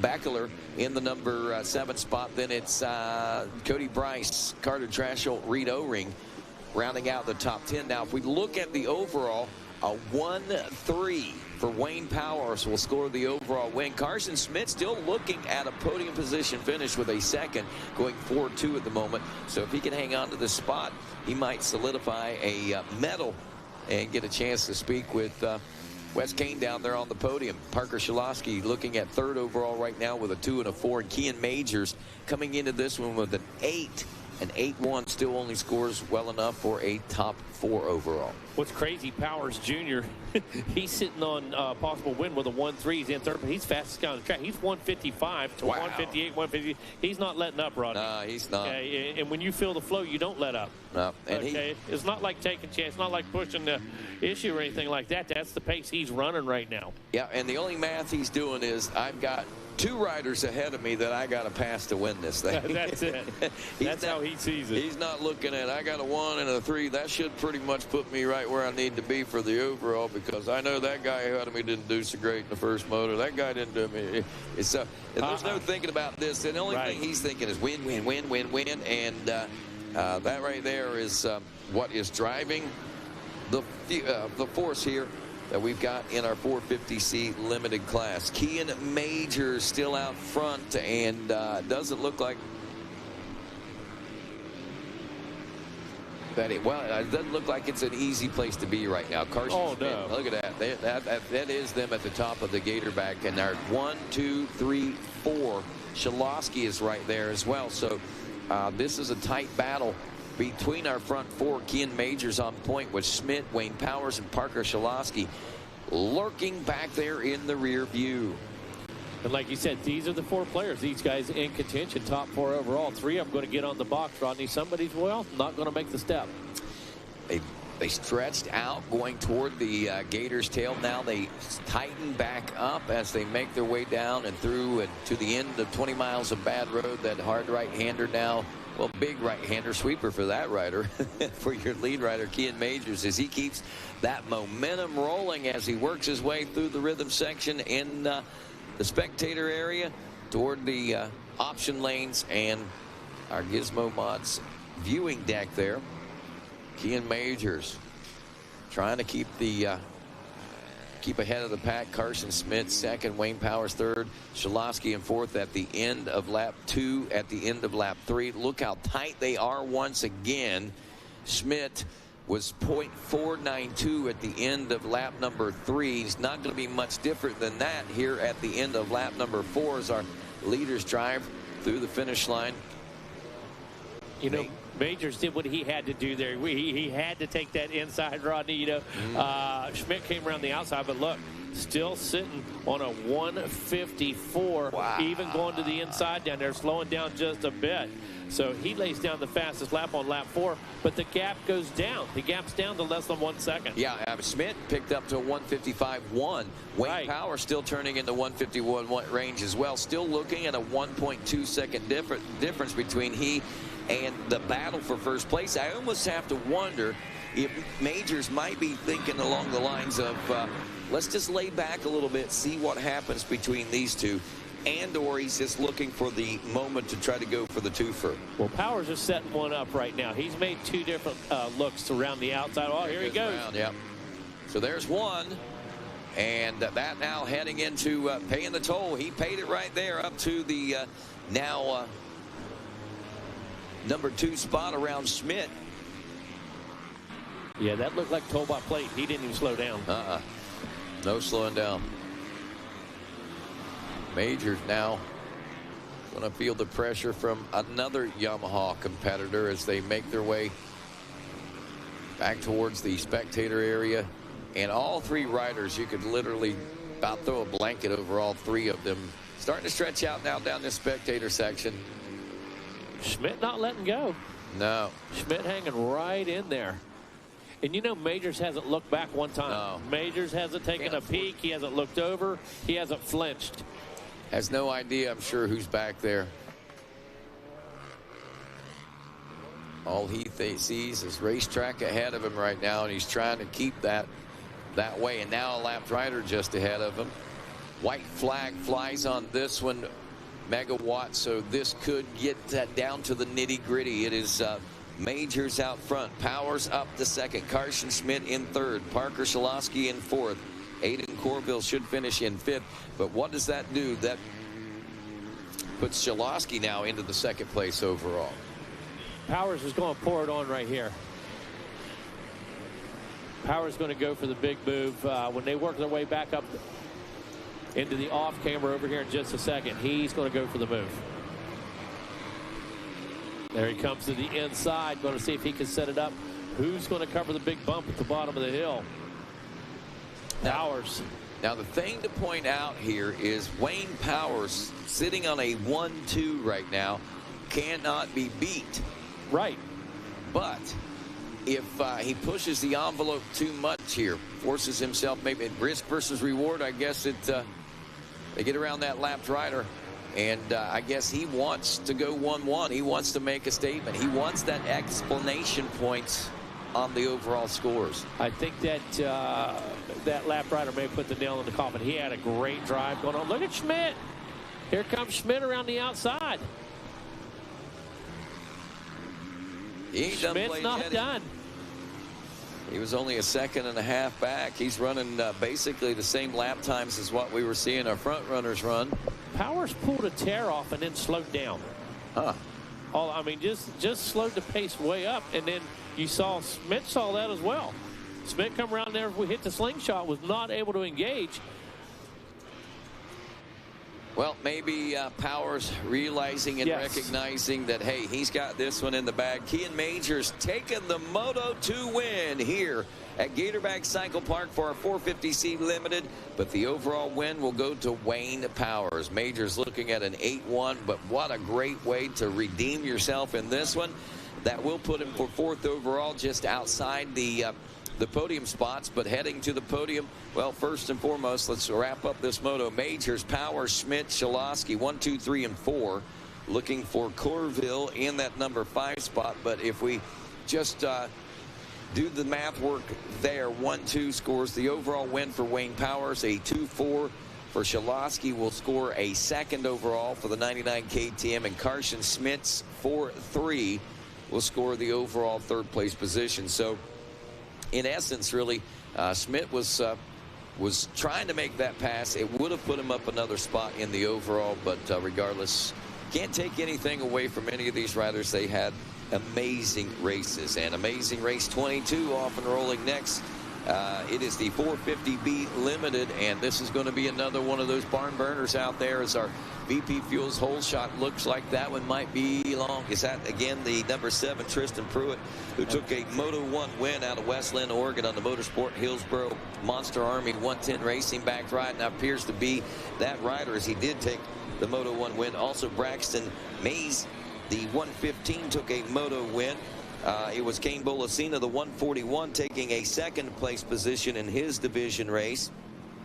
And Chase Haynes, the 71, also taking a 2nd in a division race. A 3rd place went to Benjamin Moya, the 319 machine, and also Kyle Paleologos. So there's 6 different riders that we could be seeing vying for the top spots out there. But what we've recognized so far here today has not necessarily been the case. That's right. Right now it's Tristan Hewitt, Chase Haynes going at it. Pruitt out front, Haynes in the number 2 ride on the 71 machine.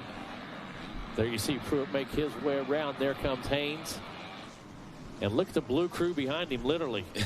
That's like the whole Donnie Lutz crew right there. It's a wave, a big blue wave coming at you for sure. Awesome. Hey, well, shout out, met young man Trip Carr just the other day out of Lecanto, Florida. I believe that Kyle from FCA is the one that introduced us. But I had the opportunity to chat with that young man for just a few moments. What a wholesome person. Awesome. I mean, he's a great kid, just a lot of excitement and just really excited about what the world holds and what racing holds for him and just life in general. And he's just one of those people, it made you feel good to be around, you know? That's cool. Like meeting those people. I do too. For sure. Yeah, so if you get a chance, stop Trip Carr and say, hey, man, heard good things about you. Right on. All right, Tristan Pruitt, Chase Haynes, Benjamin Moya, some of the players we expected up front, right where we thought they would be. That 130 of Chase Anderson running 4th. He finished 4th in his first moto, and look at this. Man, megawatt. Wow. You wouldn't be able to tell they were rubbing paint because they're both blue, but they were rubbing paint as they came through. Who was that? Moya, Anderson, Bussey, and Kane Bolasino getting it on right now, trying to get into a top 3 spot as we head back down to the Yamaha Blue Crew podium with Wes Kane. Thank you, Rodney. I know you got a burner out there to get back to you. Schmidt, great job out there. Who do you want to thank? My mom, my dad, my brother, all my family back home supporting me. I got to thank them. AHE Granite, Pickups and Power Sports, Kramer Electric, Kramer Plumbing, Path, and everyone else. Thank you so much. Congratulations out there. Good job. All right. Shalosky, come on up here, bud. Come on up here, man. You got to be pumped. You're a silver medalist in this extravaganza. Who do you want to thank? My mom, my dad, Lord and Savior Jesus Christ, my trainer Aaron, Bell, Scott, RS Graphics, and everybody helping me out. Congratulations out there. Great job, Mr. Powers. Let's have Powers Jr. up here. Mike Burkeen right there, my shadow. Come on in here. Greet Mr. Mike Burkeen. All right. Great job out there. Thank you, guys. Thank you, Mike. All right, good job out there. Hold it up, guys. Get the shot. Yeah, Wayne Powers Jr. Who do you want to thank? My mom, my dad, Crossroads, Valley Motor Racing, PR2, FMF, Micah Meadows, Scott Goggles, O'Neill, PR2, Rhino Power, Engine Ice, and everyone else I forgot. Thank you. Congratulations out there. These guys got another moto to go. Take it away up there, Rodney.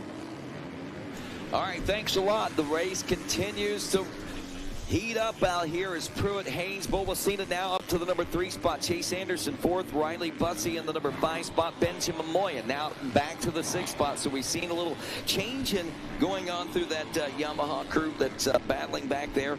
Bolasina actually after 2 into the number 3 spot is lane chase now to Chase Haynes. He turned a 2-second faster lap, 2.7 seconds back. So we may see things heat up to the number 2 spot before this is all said and done. But they're still continuing to wage war amongst themselves to establish top 5 dominance here. Yeah, absolutely. That's what you have to do. These guys, like you said, you're talking about 148 for Bolasina, 149 Pruitt that time around. These guys are locked in right now. And when you look at 1-1, 2-2, 2-3, 4-4, now all of a sudden you see 3-6, 4-7. Those guys aren't going to settle back there, Rodney. No, they will not. Not at all, dude. Those guys aren't going to settle. Look at McPherson back there. You know, that guy, he's going to bring the heat. You know that.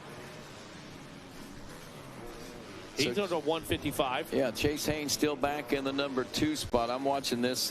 Now, Tristan Pruitt was 3.7 seconds ahead last time. That gap appears to have opened up quite a bit more than that as Haynes into the 2nd place position, dropping through and now out of the Gator pit. We're going to get a look at the lap time. A 1:48. That could be part of it for Tristan Pruitt because he just clipped off yet another second plus, about a 1.6 second faster lap time than the lap before. And now looking at a 5.5 second lead over Chase Haynes. So that explains that. We're looking at a 150 lap time for Chase Haynes. Bolasina a 148.5. That brings the gap down to just barely over 1 second on the clock.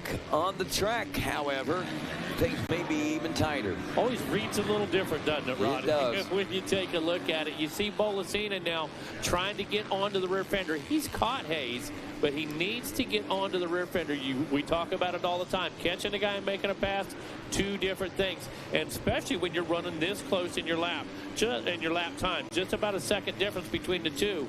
So Bolasina right now on the number 141. Watch him. He's going to start working the lines, going to start trying to carry the momentum.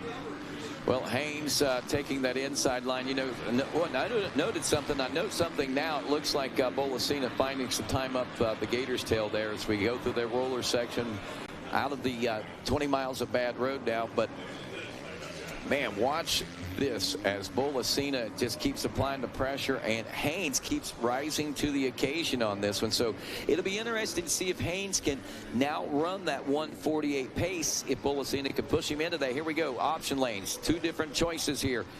Not able to capitalize, but Bolasina's got to try something. Yeah, Bolasina going to work. He's carrying the pace. There it is. There it works for him. I told you he was looking for that momentum, Rodney. He was using all outside lines except when he had to go inside. Right. But the outside's what made it work for him. Now he has to defend here, no doubt about it. But look, inside goes Bolasina as well. Haynes, Bolasina rather, comes out with the pass. Number 2 position, buddy. And the way they run is the way they go to the podium. Pruitt, Bolasina, and Haynes, 1, 2, and 3. Both Bolasina and Haynes finished second in their division races out there.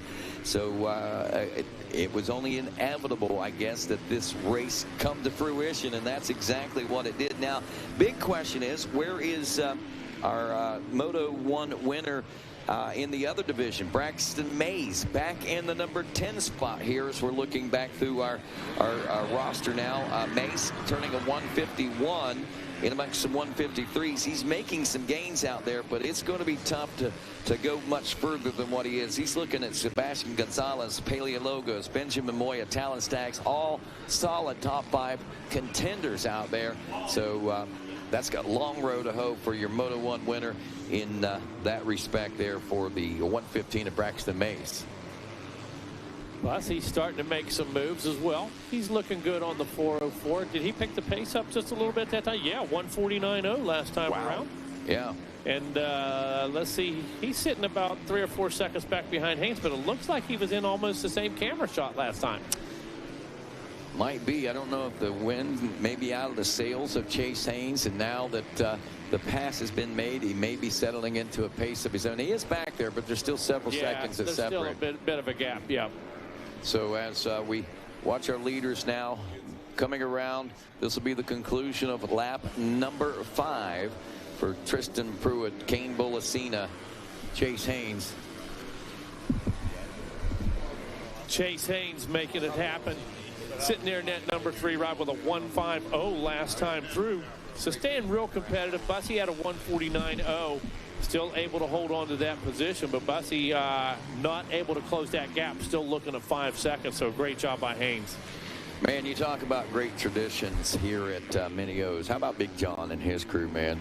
Man, that guy is a tradition, man. That guy's a tradition all across this country. He is. He's a staple at any major event that you go to. If you don't, you know, it's almost like if Big John isn't there, it isn't a major event. That's right, man. Hey, and I'll put this out there, too. Ricky Carmichael personally told me, he said, Mega, I will never go to Europe. I'll never go to MXO, and I will never travel without Big John. Well, rightfully so. So whether we're on vacation, whether we're doing whatever, if he travels abroad, he takes Big John. Big John's so well versed, he knows how to travel as well as Ricky does. But it's just the comfort level that guy brings and security feels. So we love Big John, man. Oh man, yeah. Known that guy since I was 12 years old.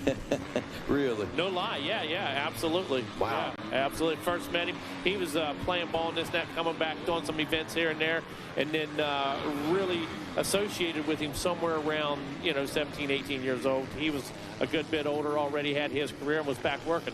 Wow, that's interesting. I didn't realize you'd been around Big John that long. That's pretty cool. I've known him for quite some time. Yep. So Big John, a big staple in our motocross racing industry. A big win on the way here soon if Pruitt can maintain the next couple of laps. 5 laps down, now make it 6 laps down as the 450B limited class leader. Pruitt is through this time around. Last time a 148.090. This time around at the end of lap number 6, looking at a 148.081. So almost identical. I mean, we're talking thousandths of a second difference. So you're splitting hairs as far as lap times. Man, that's really consistent. I mean, to be able to pull something, that's impressive, I think. Kane Bolasina, 148.5 himself that last time around, so he's got to be pretty stoked about that. And his fastest lap, a 148.061. He actually has the fastest lap of the moto. Tristan Pruitt's 148.081 is the second fastest. 100s. Thousandths. Yeah, 100s. You're right. 100s. Got wrong. I'm sorry. I was getting deeper. But 2 100s still a lot. Look how clean the number plate is of Pruitt. I mean, whole shot, gears not the least bit dirty. Just a little bit of soil on the britches right there. About sat down on something waiting for the moto to get started. Only maybe once or twice. That guy's been on the pegs the whole time and on the gas, dude. I'm talking about before the race started. Right, that was it. Road to the starting gate. Yeah, that was it. That's where he got it. Other than that, man, this guy, he's just been untouchable this week. Just done a great job of, like you said, being consistent. You can tell the stopwatch work going on during the week, and that's what they work on. They work on perfect corners. They work on body position. They work on throttle control, and it's shown right now. All week long, this guy's just done an amazing job. Well, Tristan Pruitt about ready to do it once again as he's got one more lap to go to seal the deal on another page of history and another championship here at the 2025 Thor Mini O's presented by Pro Circuit. The white flag is out on this one. Pruitt is through with a 1:48.9, a 1:48.7 for Kane Bolasina. Still a 6-second gap, but man, Bolasina has been turning some heaters himself out here. Chase Haynes in the number 3 spot. Riley Bussey in 4th. Still holding steady back there at a 1:51. Chase Anderson 5th. Talon Staggs in 6th. Benjamin Moya now in the 7th spot at the end. Well, that was the end at the end of lap number 7. He's man, a 1:51.9. Who would think that a 1:51.9 would be considered? I'm not saying slow, but not competitive right now. Oh, exactly. Yeah, who would ever had that thought enter their mind? We've seen times down to the 1:46s earlier this morning, man. Oh, yeah, absolutely. First thing this morning. Yeah. First thing this morning. You know, we talked about McPherson had a 6th. Uriah Wood had a 5th. Look at Wood and McPherson. Look where they were. 154, 154, 154, 155, 155.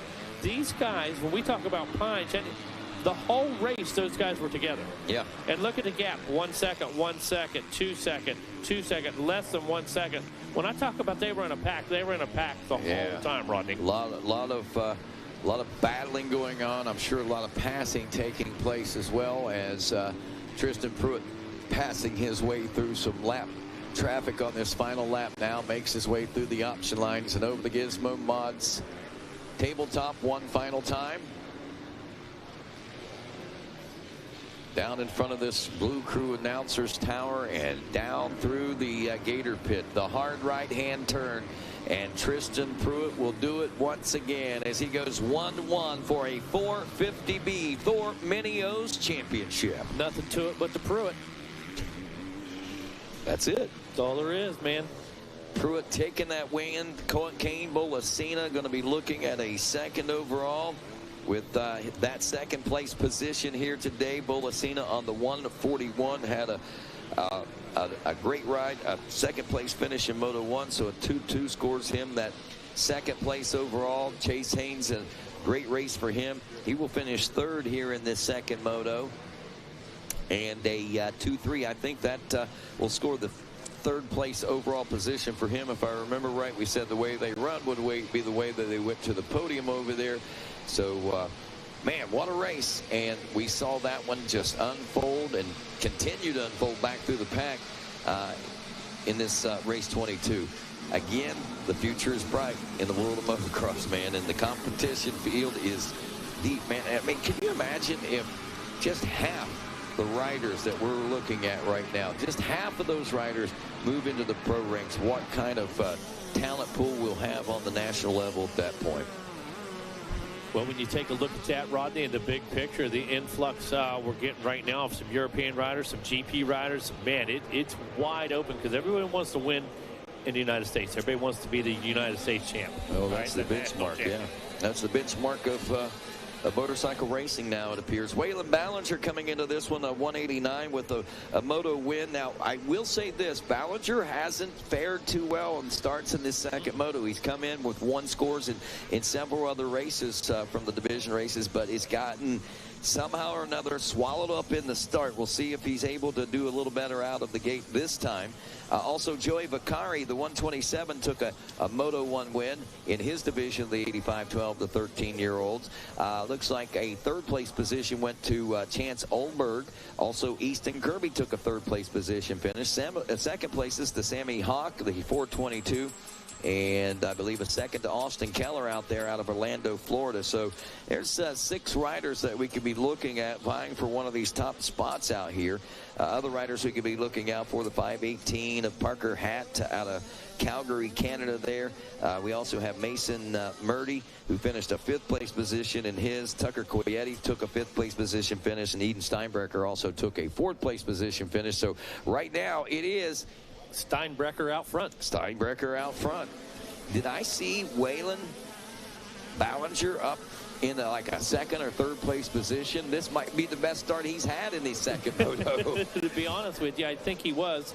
And not laughing at, but with Waylon Ballinger, because I'm sure this is probably tickling him and his family. Finally, we get one. You know, get off to a decent start. Joey Vicari back there in the number 3 spot. Ballinger with this second place ride right now, the 1-2 is enough to score the overall win. Talk about having a redemption if he's able to pull this one off. Yeah, no question. You take a look. Our leader, Steinbrecher, he could be looking at a possible 4-1, but lots of racing here to go. Take a look at guys like Ballinger, Vicari, Murdy, Ulberg, Easton Kirby in there. All these guys capable. All these guys had great finishes in Moto number 1. It's going to be about decisions, Rodney. Decision. And right now, I'm sure Eden Steinbrecher is hoping that things work in favor behind him right now. He's hoping that the decisions are made very well by the competitors behind him, because literally he's at the mercy of everyone behind him as to how he's going to finish in this overall at this particular point. It could get better. It could get worse for him depending on how things break down in that, that second, third, and fourth place position. So we'll have to keep an eye on that.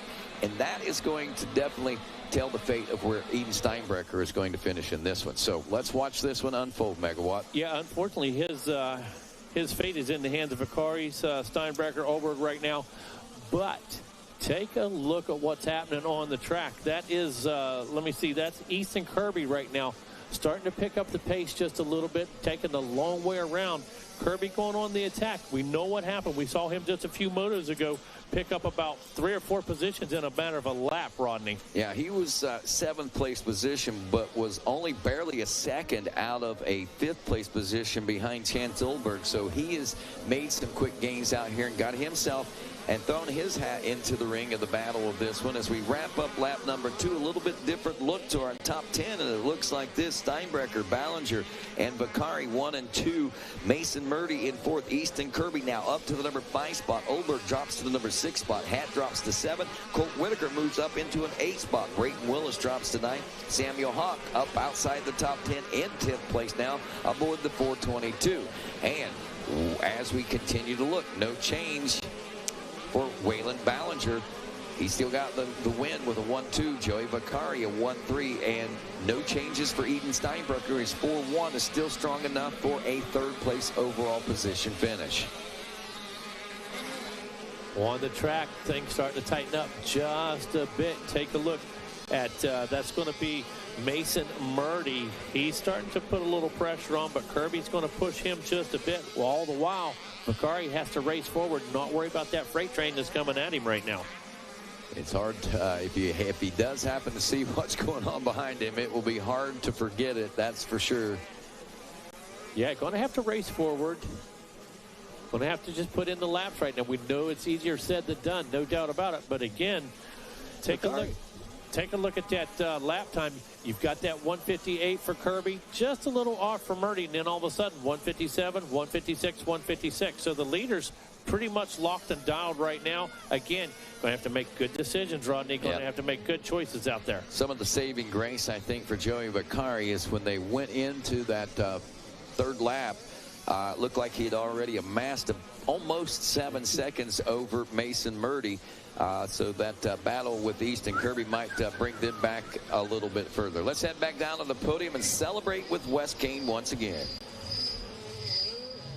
All right, Chase Haynes, congratulations out there. Good job. Who do you want to thank? Team Kawasaki, Fly Racing, Pods, Ethica, Alpine Star, our friends and family, Martine over at World Moto. We've been putting in the work, working our butts off. So everybody go check him out.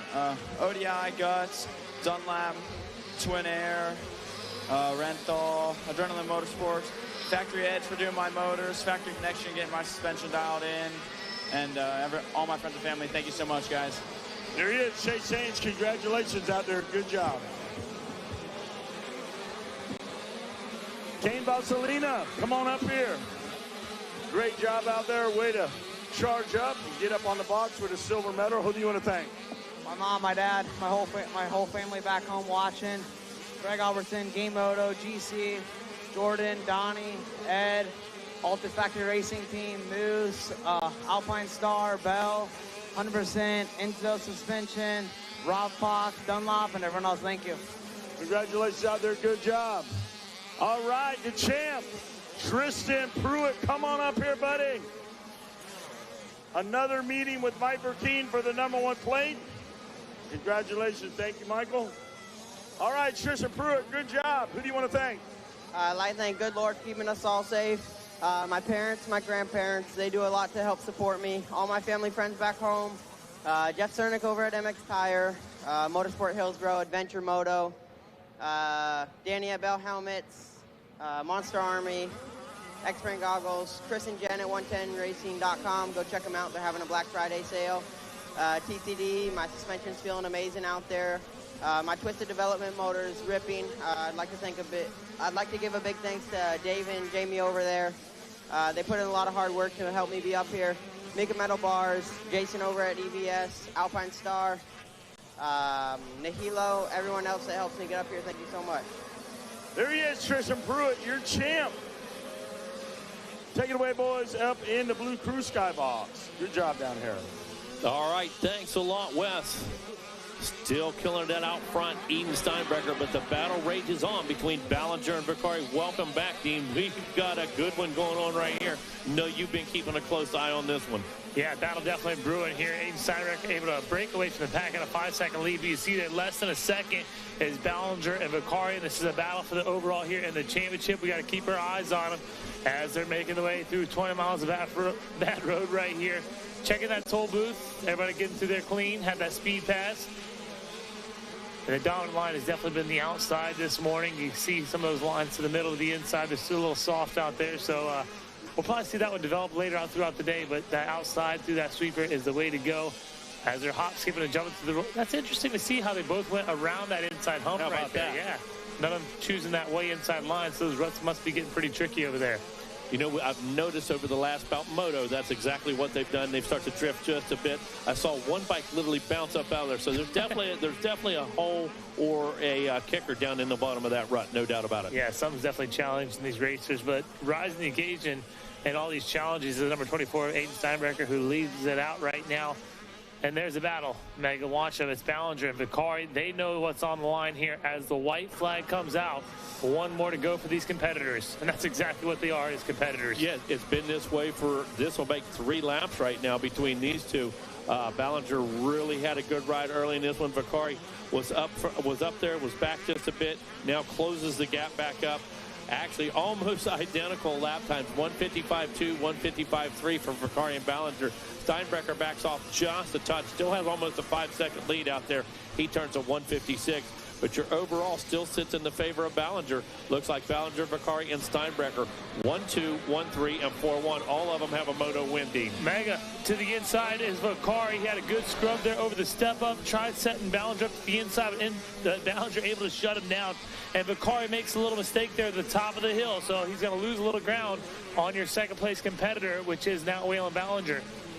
You know, it's crazy. Vicari would pull up and pull back, pull up and pull back, and he finally decided to pull the trigger right there, Dean. And wasn't able to make it happen. And right when you were calling that move, each one of these guys has a moto win. You know, Ballinger 1-2, Vicari 1-3, Steinbrecher 4-1. It's all about bragging rights right now. It's going to be interesting to see how this plays out. Less than a lap to go. But Steinbrecher sitting in the catbird seat right now. Yeah, there's no denying that. And it looks like Ballinger has definitely cleared Vicari. Now you see them in the top box. Our leader, Aiden Steinbrecher, he's in the bottom box. He's in the split lanes as our second, third place riders get ready to enter the split lanes as we speak. Vicari, though, is pushing. The way he launched and hopped into that split lane, he's riding aggressive right now, but unfortunately, we're running out of real estate. Yeah, he charged all moto long. I mean, he absolutely did. Didn't matter where he was at. He was pushing the issue, working through the lines, and just right now goes clear inside. Going to take one last run at it, Dean, at the bottom of the hill. Comes inside hot. Oh, wow. See that throwback by the car right there. He knew it. He almost had it. It was right there. And that's just how close it is, these championship races, you know. So on top of the box will be Waylon Ballinger, Joey Vicari going to finish second overall. Third overall will go to Aiden Steinbrecher. Solid run for these boys out here. 250C Junior, 12-17 coming up, Dino. Always a good one. Yep, some riders to keep an eye on. Zavitsky with a moto win. Paxton coming out of Ormond Beach, Florida. Looks like a second for Jackson Beck. Coming out of Bel Air, Maryland. A fifth for James Teague III. Sixth for Blaine Westbrook. Second for Aiden Proctor. Fourth for Easton Edgar. Some of the riders we definitely want to keep an eye on. George Cosenza and Charlie Morrison taking a pair of thirds right there, each in moto number 1. Noah Shue as well. Wesley Minery.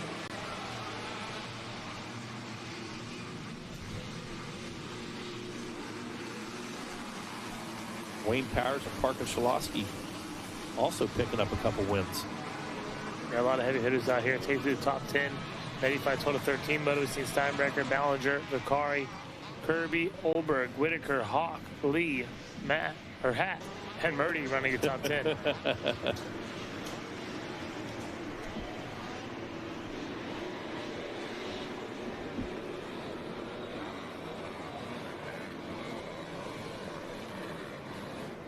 Dean, this is race number 24 on the track. 250C Junior going to the gate right now. Going to be race 25, senior 40 plus. Rolling into staging, going to be race number 26, 85cc, 9 to 11. So moving right along with motos here today. As we got a battle for our lead, that Kawasaki, right now, that's second place we're watching right now on screen. Our leader always seems to be squeaking away every time we pan in. Right at 20 miles of bad road. Exactly. You know, Someone's making a break for it for sure. Imagine that's got to be Beck there in that second place position. He had a strong first moto. Coming here into the second moto. Should see the leader hop over that single here in just a little bit. I think he's there, isn't he? I think might be right there. Yeah, there we are. I knew he was up there. So as we break through on this first lap, Dean, I start to see the track shifting just a bit. Yes. Like you said, we see some of these insides really becoming worn. The center of the track now really becoming maybe the main race line. And starting to search those outside edges a little more. But as we work our way down into the pit, watch these guys still going to play defense, going to go down to the inside there. You know, I should have known it was Stoney Hudman. He's done a great job. Opened about a 12-second lead yesterday in one of the second motos, and he's continuing the trend right here.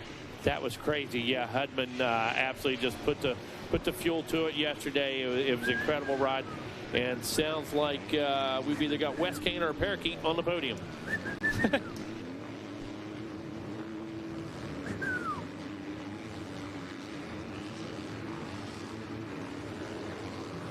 All right, down on the podium, I got Aiden Steinbrecher. You got a moto win. You got the bronze medal, third overall.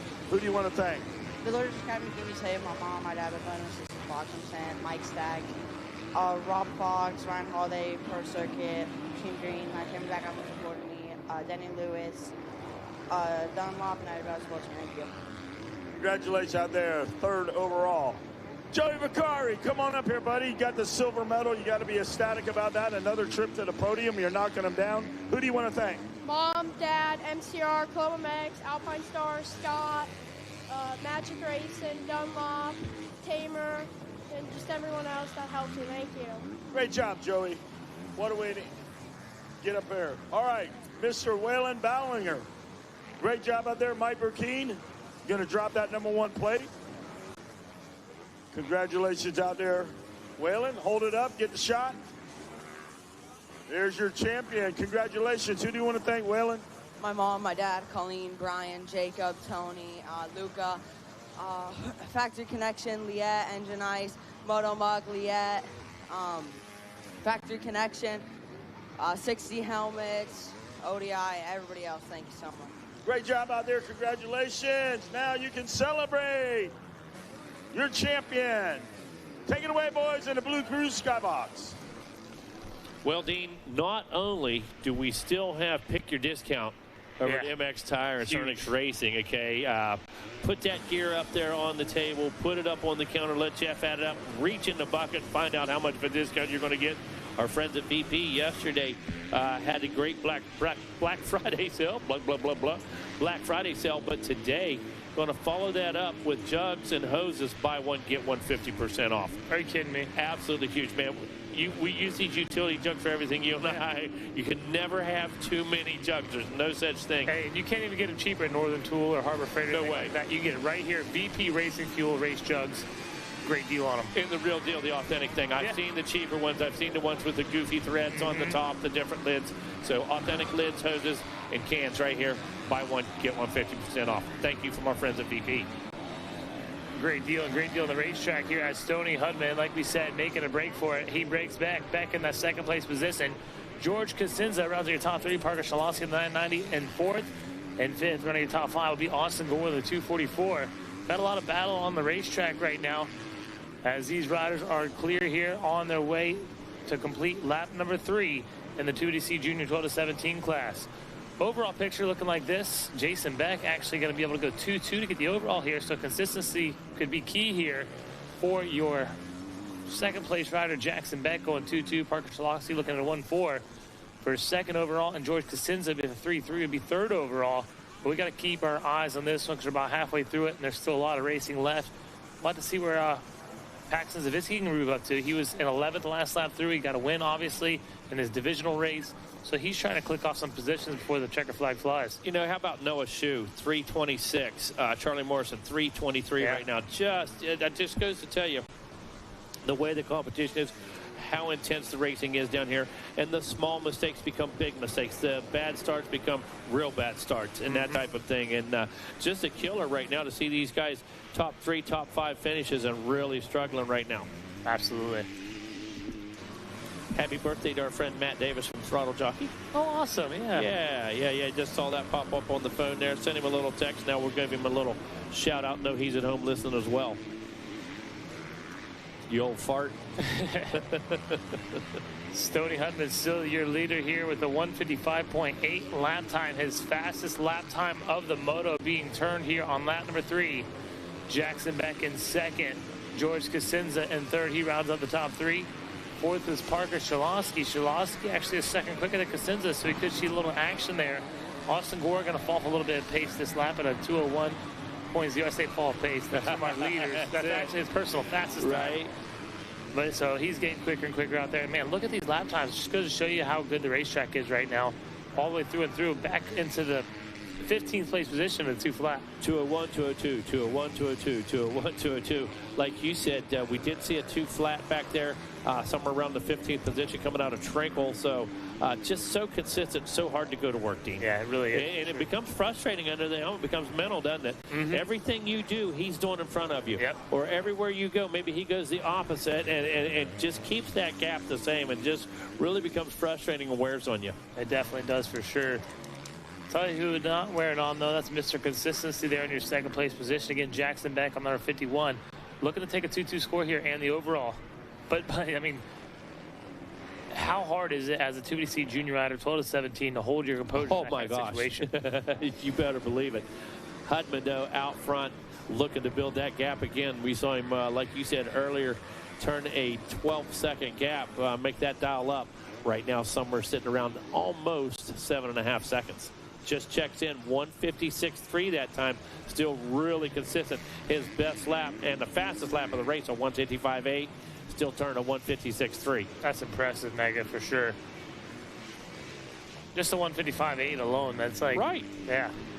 He'll make a good transition to the B class is what's going to happen there. Yeah, for sure. And, you know, we take a look at our B class guys that were just killing it. They're going to make a great transition to A. These guys are ready. They're prepared. Coming up next, senior 40 plus. Race number 25 on the schedule. 40 plus on the gate. That one's been a lot of fun this week. Over at Supercross here, all of our vet classes. Of course, saw Kelleher again this morning. Put in a great ride, got a second there. Felt some pressure from behind. Was that Powers behind it? Yeah. Curry, Jeff Curry, yeah. And I'll tell you what, that guy, man, he has so much style, too. I think he should have an award just for that, being in the 40, 45, just for the style that Kelleher has out there. He does, man. I wish you could have seen him with Ponca.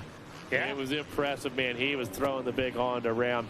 He was on a mission. Yeah, I'm not sure if he had a little extra incentive or not, but one of the announcers, not myself out there, was friends with one of the other riders in the vet class. Oh, my gosh. Oh, yeah, and he was showing a little extra love, and I had to let him know right away, you don't want to do that with Kelleher, bro. No. You don't want to play them games with Big Shane. And, man, it was so fun to watch him, and, of course, then listen to him on the podium with Wes. It was a great time, dude. I bet, man. It sounds like a great time. Hopefully we're going to see more of it this week. But I'll tell you what we got right now. We got Stoney Hudman, Jackson Beck, George Cosenza, and Parker Shalosky, and that's what we've been seeing on screen is the battle between Cosenza and Shalosky. They're going at it, jockeying for positions out there, and they're trying to share the podium right now too. So these riders got to use their head, hold their composure as we see our leader come through and get the white flag. That's gonna be the 59 of Stoney Hudman, man, doing work right there. He's got a full uphill, downhill lead on the rest of the competition.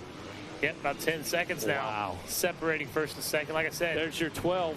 Yeah, it's going to be 12. Oh, no, it's already 12. 12 and a half. So look for this to open up. Jackson hadn't checked in yet. Beck hadn't checked in yet. 156 on lap 5. That's consistent. You know. And consistently fast, too. Yeah, when you put it together, when you put it together like that, it's a joy to watch, isn't it, Dean? Absolutely.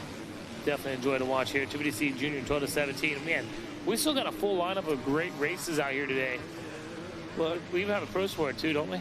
We've got 250B. We've got 450 Pro Sport, Super Mini 2 13 to 16, Schoolboy 1 12 to 17 BC, a Vet 30. I mean, we're going to see Kelleher coming up next in Senior 40 Plus again. So great racing, you bet, dude. Lots of good motos still yet to come today.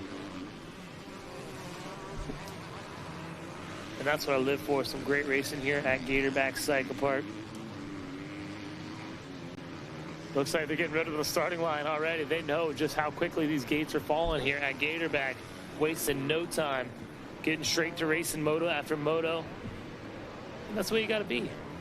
It's a fine old machine here at Gatorback. All right, so Mashburn just texted me. Uh-oh, he has that favorite. He said that's his guy Hudman out front. Oh. Said got a picture of him and Stoney here together, dude. That's awesome. That's cool stuff. I love it. That's my guy out front, he says. Nice. Cool. Coming straight out of the 254. Mashburn. Mashburn going to carry that rider right into the B class next year. I'm excited to see it. Here we go, across the line, checker flag out. Stoney Hudman taking the win here. Solid ride for Hudman.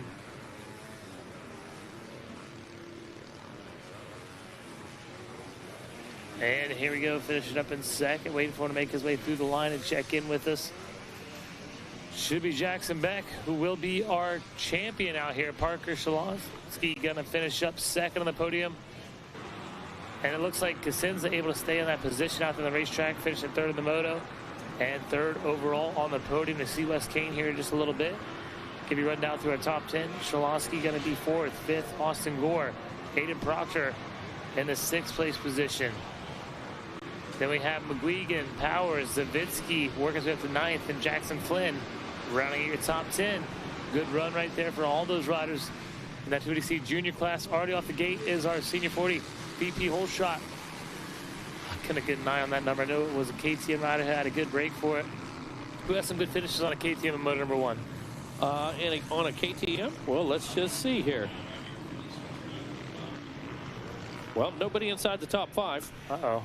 So Sipes, of course, having a moto win. Looks like Michael Stevenson out of Bonifay on a Suzuki had a 2nd place, a 4th for Derek Fisher, a 3rd for Brad Smith on a Cowie. Let's see here. Shane Kelleher took a 5th. Curry took a 6th. How about that? Kelleher and Curry back in 5th and 6th. Wow. It was Nathan Skaggs who had the whole shot out in a KTM. There we go. With a 7th in moto number 1. So good start for him, but the General doing what the General does, getting out front quickly as they go through the toll plaza there on the far side of the racetrack. It's nice, but he's carrying another Kawasaki rider just behind him. Looks like Skaggs going to fall back to 3rd, possibly even to 4th now. Oh, wow. One of the riders off the track right there. Might have been Brad Smith to the inside right there. Had to use the safety lane through that toll plaza. I had to, you know how sometimes you don't have the speed pass. You got to stop, pull over, go through your coins and your dollar bills. Yeah, had to pay the toll there. Absolutely have to pick a lane. Yeah, and everybody's mad at you. You're shuffling from one booth to the other. Mm-hmm. That's how it goes, man. Sometimes it's just like that.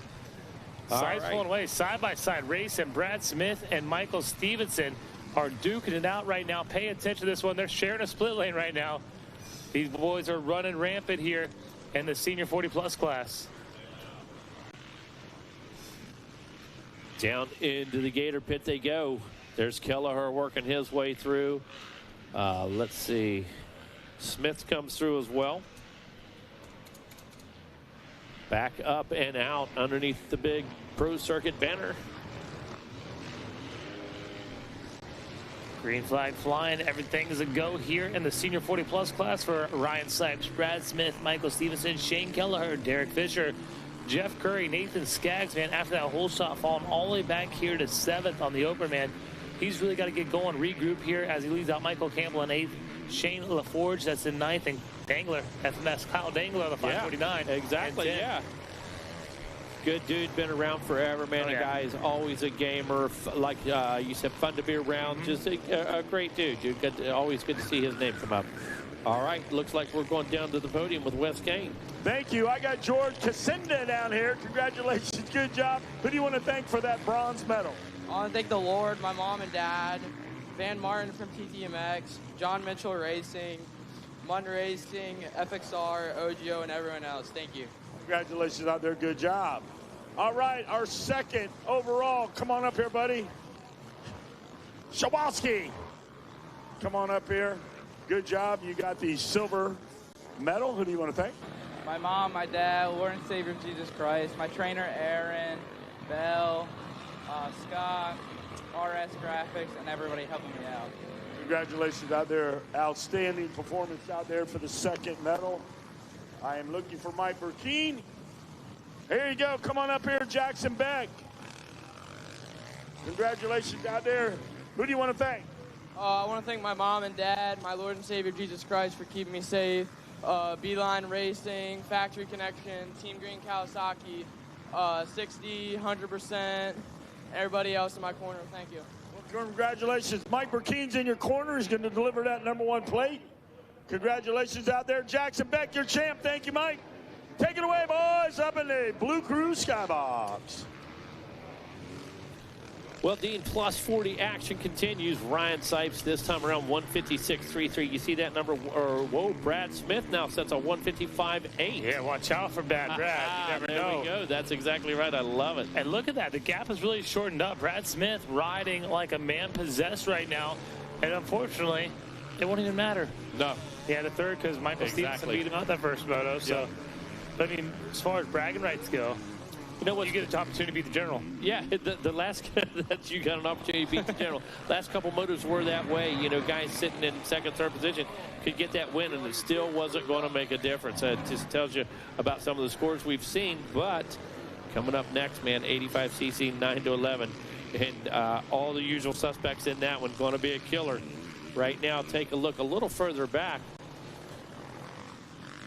Looks like Dangler gave one up that time around. Samuel Forrester into the number 10 spot. Campbell in 9th. LaForge in 8th. Skaggs finds himself in 7th. Jeff Curry back into the 6th place. Fisher up into the number 5 right. Kelleher still in that number 4 spot. Still a good bit of racing left here, though. Yeah, you're right about that one. And I'm looking back here to the back of the pack. See some of the riders not getting off to a good start. You know, guys and Tanner back there, Morris, Struble, Villages. Those guys all got time. Exactly. But it's not where you want to be at the opening of this one. No, you know, there's Brad McClellan there on the 548, sitting in 13th. You know him from out Pleasure Valley Way. Yep, for sure. Man. Mike Judge, too. He's buried in the back of the pack. He had a good first moto out here in this one. Trying to back it up, though. And looking at the overall screen, again, Ryan Sipes trying to go 1-1 and stamp it here, make it happen. Brad Smith looking at a 3-2, still fighting, though, trying to win the second moto. 2-3 for Michael Stevenson, put him 3rd overall on the podium. Then we got Kelleher, solid ride for him in 4th overall. Derek Fisher, 5th overall. Megawatt, what do you see? I see Kelleher and Curry trying to pick the pace up a little bit. Looks like Kelleher starting to push Stevenson a bit. Yeah, I think you're right. Yeah, look here. There's the big red jersey. That's Fisher there on the Yamaha that they're trying to put pressure on. And That is definitely Curry he's bringing with him, isn't it? Mm-hmm. Yeah. Oh, yeah. Yep. Exactly. And these guys have been battling out like we've seen first moto. Right. Curry and Fisher swapping positions left and right, right and left. And they're doing kind of the same thing. And then what the good thing is neither of them want to get beat by the other. So they're pushing themselves forward, and they now find themselves on the rear wheel of Derek Fisher. Fisher better be careful. Exactly. Yeah. He might miss out on the MX tire deal. For sure. If you guys haven't already been over to MX Tire, load it up. Get as much as you want, and then you get to reach your hand down in the bucket. Of course, it's inventory that's there. You can't make any special orders online, but everything that's there, you're going to dive your finger or your hands down there, grab the best one. I mean, close your eyes, wishful thinking. You pull out the magic ticket. The magic ticket says, hey, you don't have to pay anything at MX Tire. Man. Can you imagine getting about $5,000 of merchandise and pulling that ticket? My gosh, 10% discounts big on anything. 20%, 30%, 40%. We've already seen 40% pulled out, and I saw 50% pulled out. And somebody's going to lay that order up there. Somebody's going to get a free one, and that's going to be awesome. Yeah, so if you're a guy that gets a good gate pick, when you do the spoon pull. That's it. Yeah. You pull Chips Loretta's, you get to pull discounts here at Mini O's MX Tire. Feeling lucky? Yeah. Make your way to MX Tire. Also, congratulations to the person that won that SLR Rifle Works custom build as well. Yeah. I didn't get a name on who won it, but I know somebody did yesterday. All right. Well, you and I won't quit trying next year. No, absolutely not. Completion of lap number 4 looking like this. 155.4 for Ryan Sipes, 156.2 for Brad Smith, 156.7 for Michael Stevenson. I think your top 3 right now. What we're watching right here. There we go. Fisher, 158.3. Curry, 158.2. And Shane Kelleher has gotten passed by Curry. Yes. So Curry on a move. Curry able to make his way around. Did not pick that up, but we see him right in front of us, I believe. And we're watching that battle actually on Racer TV. So everybody interested in this one. What a big burly dude there, Shane Kelleher. Just picks that bike up and throws it around. Yeah, he'll literally lift it out of one rut into another. Yeah. It's ridiculous. This guy's right strong. there. Yep. And he's precise for a big guy. Yeah. The guy really has a lot of skill. The guy has a lot of technical skill, no doubt about it. Just doesn't use his strength and size. You watch him working through those ruts. Yeah, I thought Curry got hung up there to the inside. You see he dabbed his foot. Definitely caused him some time as Kelleher now breathing down the neck of Jeff Curry. Look at there. There's that burly move I was talking about. He's going to try to barrel it to the inside. Yeah. Just not quite cleaned out yet. Not really ready. Still that outside is the way to go through that sweeper. Showing a wheel, though, to Curry. Dean, those ruts would have thrown you from side to side. You and I, from side to side. Kelleher sat down on that thing, laid the throttle to it, and made it work, man. Very cool. That's what Kelleher does, right? It is, yeah. He doesn't have to go left, go right. Trying to see, there he is, Fisher. Yep. So they did at one time catch Fisher, but Fisher getting it together, playing a chess game here, putting the lines together, and pulls through. He's still running that solid 4th place position. White flag out right now. Sipes works his way through. Going to get an update here in just a second. Still looking like Sipes 1-1, Brad Smith 3-2, Michael Stevenson 2-3 for our podium. Again, race 26 coming up, going to be 85cc 9-11. You know, just guys like Jaden Smart, Nolan Cobb, Owen Salomon, Kyler Pruitt, you know. Another run-of-the-mill race. It is here at not Funky, here at Mini O's, huh? Absolutely. That's right, buddy. Just another moto here, but that's how we do it down here. Now clicking them off for sure. You see Jeff Curry there with the 157 that last time through. Coming up, JEP, John Everett Passero. Yeah, man, that kid's been really riding well all week for sure. Had really good runs there at Supercross track. Might have even won one, I believe, in the Supercross track. So great riding there by John Everett Passero. Eli Herrick going to be showing up in the next one on the number 66 Hey, ride. that little man always shows up. He does, dude. Eli on the number 66 ride coming out of Thor, Colorado. All right, laps are winding down. Checker flag going to fly shortly, and that for none other than Ryan Sipes. But I'll tell you what, Brad Smith has done a great job this moto of keeping Sipes honest. Less than 3 seconds last time through, and he was actually a second faster than Sipes that last lap. So huge shout out there for Brad Smith over at the MTF pit.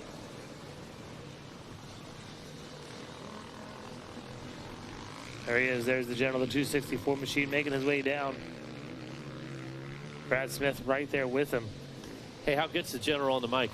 Very good, very professional. I love it. Guy's awesome. Guy's awesome. Always enjoyed working with him at Loretta's or GNCC or wherever, man. Decorated pro career, too. Yeah. Seen my supercrosses. Flat track, supermoto. Doesn't matter.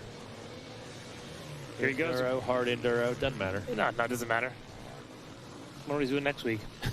That's how he feels about it. I want to see him on a trials bike. I think he'd be good on a street bike. Oh, Ryan Sipes on a road bike? No doubt about it. He absolutely would be. Here they come across the line, though. We got Ryan Sipes, Brad Smith, Michael Stevenson, Derek Fisher. Running the top 5 is Jeff Curry, able to fend off Shane Kelleher. Your podium is going to look a little bit like this. Ryan Sipes, Brad Smith, Michael Stevenson. That's your top 3 on the podium, and they will see Wes Kane shortly as this next moto takes off the starting line. Who are we going to watch? Again, going to take a look at Racing Kyler. Racing Kyler with a third. Absher Hall a third. Parker Beckington a fourth. Cade Nightingale second. We already talked about Jaden Smart. Nolan Cobb. This is a who's who again. 85cc 9-11 race number 26. 42 riders on the gate. About to make it happen.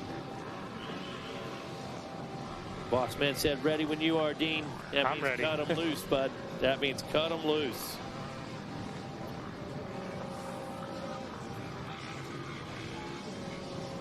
Well, it's kind of bittersweet, too. We're rolling through these, and that means it might be a month or two before we hang out again. For sure. The end is near, my friend. Race 25 in the books. Race 26 just about to blast off. 85 9-11. We're going to hook up before Daytona? I hope so. Yeah. We'll be together in California or Arizona for Supercross, I'm sure. Yeah, I'd love that, man. Definitely. Sure. Yeah, we'll make that happen. We'll plan that. All right, here we go off the start right now. It is our 85cc 9-11 riders. They'll make their way down the straight. Look, Jaden Smart going to make a break for it. Was he sitting about 4th or 5th? Yeah. And he just held it on the outside? Yep, solid moves. Man. Couple of the good rides. John Ed Pastro there in 2nd. Looks like Ospina 3rd, Absher Hall 4th, and Beckham Smith possibly in your 5th place position. Keep an eye on Smith. Well, keep an eye on all these youngsters, but I got to tell you, when we take a look, going to the inside, they're going to get aggressive early. Oh, big move around the outside. Is that Ospina to the inside? Yeah, it looks like Ospina there making a dive. Who's going to the outside? That's Smith? Looks like Absher Hall. Absher Hall, there we go. There's Smith right there, breaking the screen. See the 23 KTM ride? Yep. And this is not what you wanted if you're Smith. You did not want Jaden Smart to get the whole shot. No. And I mean, Smart, great ride and heads up ride for Smart. He didn't actually have the whole shot through the first turn, but he made a break for it and drop it into the pit. And you see how fast that bike accelerated? Yeah. I mean, just that quick, he made the decision. I mean, he twisted it wide open. Smart got that light blue helmet on again. I love that sky blue helmet with the mono blue gear. Looks good. It's a great look for sure. Committed to the blue crew. Yamaha blue crew got it going on over there. Committed, dude. I love it. I hear something. What's up? I think there's somebody on the podium with Wes Kane. Thank you, Megawatt. I got Pork Chop Stevenson down here. Congratulations, bronze medalist in this Olympic extravaganza. Who do you want to thank? I want to thank RM Army, my Berryland track. It's awesome. Awesome turn track. Just prepares you for all this rough terrain out here. Pretty much at Fox, Wes Kane, all the announcers, Win for putting on an awesome event. FMF, Joel, and Kyle over there. I mean, there's so many people I want to thank. Dunlop, Rob Fox, thanks for hooking me up a couple years ago and making me believe in myself a little bit more. I mean, if you guys don't have sponsors, like, try to get up there and fight for these wins, and you never know where that momentum and that energy is going to take you because, I mean, I was a top 5 guy for a long time, but when you get up there and win, you want it again, and you want it again, and I'm back, and just stoked to be here. All right, congratulations, Pork Chop Sandwich. All right, come on up here, Brad Smith, the chef. Great job. Got to get back there and cook up something. Turn that metal around there. Hold it up high. Be proud. Who do you want to thank, Brad? Everybody at MTF for support me and actually like pushed me to race, so that's cool. My parents at home watching, my wife at home watching, family. Team Green Cali, Kissimmee Motorsports helped me out. FMF pipes, Dunlop tires, FC suspension, Scott goggles. Everything's good. Just gotta get in better shape in this 40-plus class now. All right, great job out there, Brad Smith. The General, Ryan Sipes. Come on up here, bud. Ryan Sipes, congratulations out there. You are the 40-plus champ. You hold that up high. They are dancing in the streets back in Kentucky. Congratulations out there. Who do you want to thank? Oh, man. Just everybody. My wife for letting me come and race. It's been a blast down here this week. God for letting me be able to come back to racing now. This is pretty special to be able to overcome the injury that I had and be able to race again. So now I just know I got a lot of work to do if I want to, get up in that plus 25 or whatever. And Brad and Stevenson keeping me honest out there. It's a lot of fun. I got to thank Troy Lee Designs, Dunlop FMF, Moto Intelligence Training. I'm doing training full time now. So if you guys want to get a little better, come see me. FMF, ODI, Maxima, Sunoco, Twin Air, Alpine Star, Oakley, everybody that helps me. Thank you. Congratulations, Ryan Sipes, a true champion. Here is your bottle to celebrate. All right, guys, take it away up in the booth. Well, Dean, out front and hauling the mail is the number 4, Jaden Smart. Last time around, 159.7 for him. JEP move into the number 2 ride. John Everett Passero on the number 052 machine, keeping him honest with a 200.7. And look at Beckham Smith matching pace, 201.8, 204 for your 4th place rider. Ospina on the 111 machine. The 132 at Gavin Wellsine checks in 5th. Yeah, man, I can't help but to see, though, look going with the 1, the first motor. Anderson Waddell buried in the pack right now. Came through in 22nd place, so tough break for Waddell. But he's got some time. It's early in this one as we just checked in for lap number 2. Got to watch and keep our eyes, keep that radar on Anderson Waddell. Speaking of radars, Beckham Smith, if he wants to make a run to the championship, he's got to go, man. Running out of time. Absolutely running out of time. Looking at a 1-1 score for Jaden Smart, a 3-2. If it stays the same, we've got a lot of racing left, but if it stays the same as it is right now, Pastor would go 3-2 for 2nd overall. And Wellsine coming in with the 1st, going 5th the 2nd, but it would give him 3rd overall. Like you said, a lot of racing left. Problem is, got roadblocks in front of you. Yeah. Got things going to happen in front of you. Got guys out there that are going to get aggressive, going to make some moves. But when we talk about these guys right here, only going to take 1 or 2 moves to put you in that position, Dean. Exactly. And I'm looking on the screen, too. I forgot this is the moto that Beckham Smith had some errors. He had 13th going in, so 13th gate pick. Not the best. He probably had to take one of those more inside lines, more outside lines than what he normally does. Look at Jet. Jet Watt sitting on a 523. Yeah, that's crazy. That's insane, unfortunately. You mentioned Anderson, 122. Even Salomon, a 6th in Moto 1. You're up there working. You're up there battling well inside the top 10, now sitting on a 20.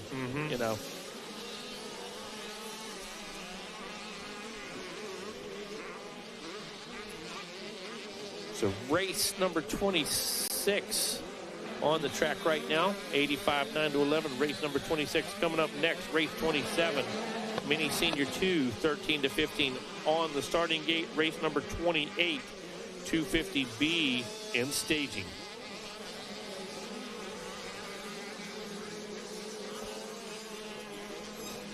Three laps in the book. Smart staying consistent. 159.3 gap now 5.2. Yeah, you see there, though. Look at there. You see the 159.3 for Jaden Smart. 2 flat for Pastro. Then we see that 159.2 for Beckham Smith. So a little bit quicker there. And these 2 riders are the only ones under that 2-minute lap time right there. So that's something to watch as well.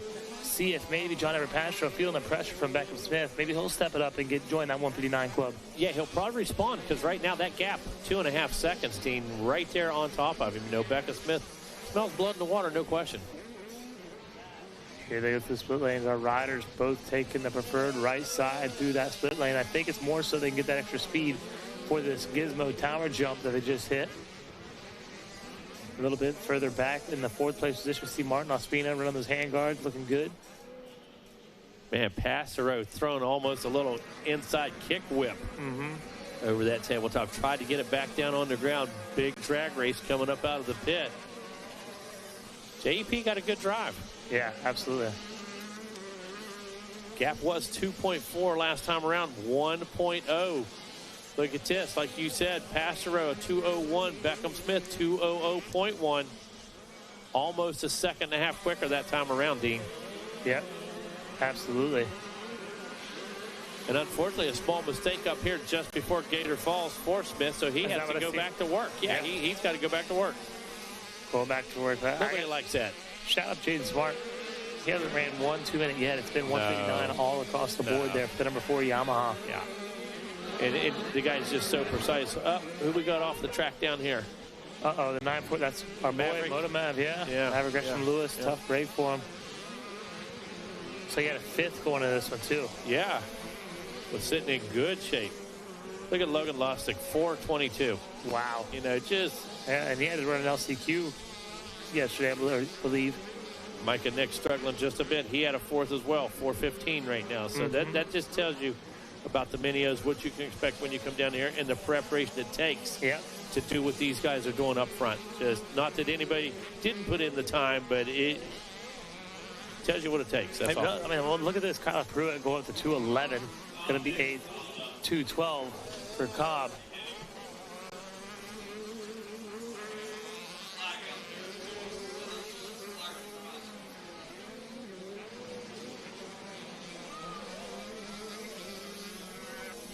So we've got one rider down, Dean. Continuing to work our way through here on lap number 4.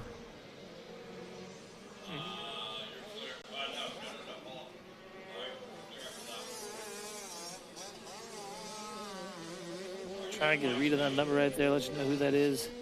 Having some issues out there on the racetrack. Watch for our leaders, though. They're making their way around here. This one's going to come to close very shortly, man. These guys are churning and burning out here at Gatorback Cycle Park.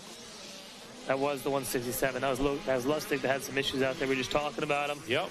Getting 4th the first moto. Having some issues in this one. Just again, tough break for Logan Lustig. But our leaders, look, there he does it. He answers. He heard us. John Everett Pastro, 159.7. He's going to join that club.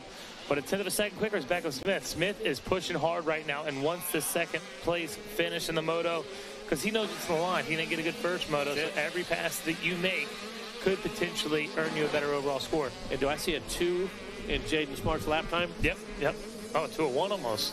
2:00.9. Understanding that we're rolling late, white flag is out. Being cautious, working our way through lappers right now. Yeah. But JEP dropping the hammer. Definitely an impressive driver, John Everett Pastro, because we've seen the dominance that Beckham Smith's been bringing moto after moto. And then be able to get out here and get yourself one. I mean, it's not a win, but it's a win for him. And Smith not letting up. Smith's still right there on our camera. He won't let up. No, never. We've seen him at Loretta's. We've seen him at Daytona. We've seen this guy all over the place. He's a gamer. He's a charger. Oh! Did you see that little bit of dog paddle, some head shake there? Oh, he does go down. No. So that dog paddle might have a little set him up. They hit the hay bale off the side of the track right there. Goes down. So Beckham Smith down 2nd. Is Pastro getting up?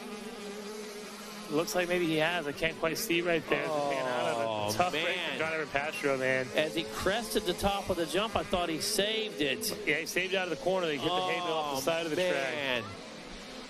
Definitely a bummer there for that young man.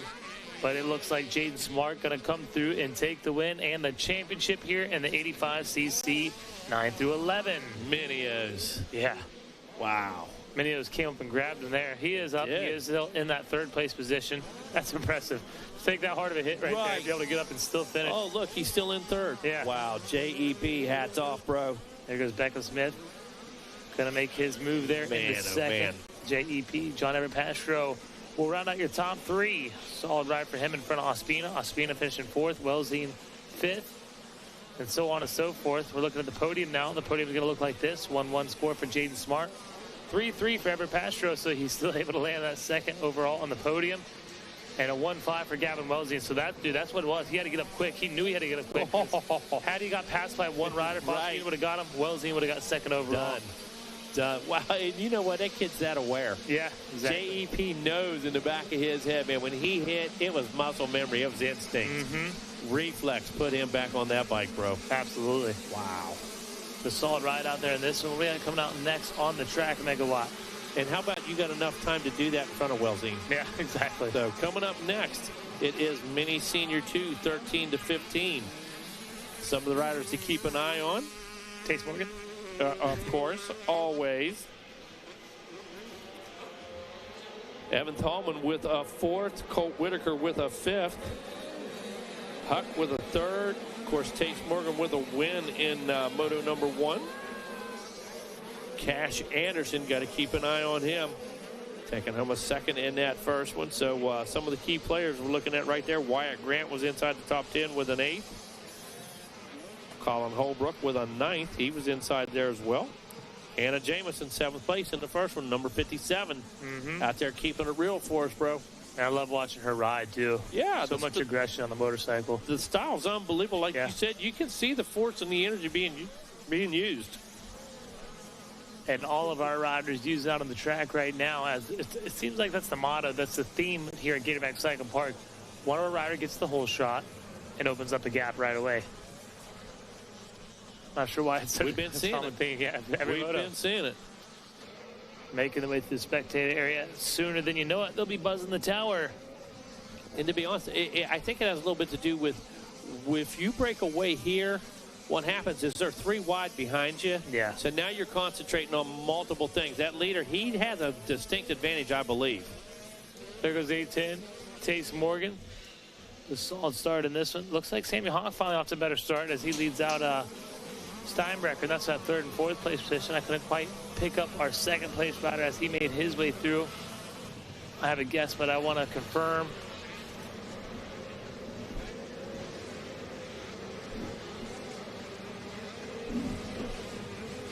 Dean, this is ridiculous back here. Yeah. This is crazy. Exactly.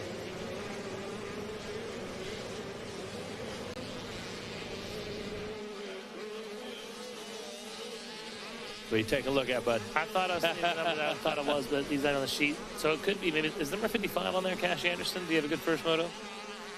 Yes, Cash Anderson got a 2nd. I believe that's who's in 2nd right now. Nice. Coming out of Brooklyn Park, Minnesota on the FXR PR2. Sounds like we're ready. We are ready. Yeah, going to get this one figured out while we go visit West Kane on the podium. All right, I got him down here. Gavin Wellsine got the bronze medal. Who do you want to thank?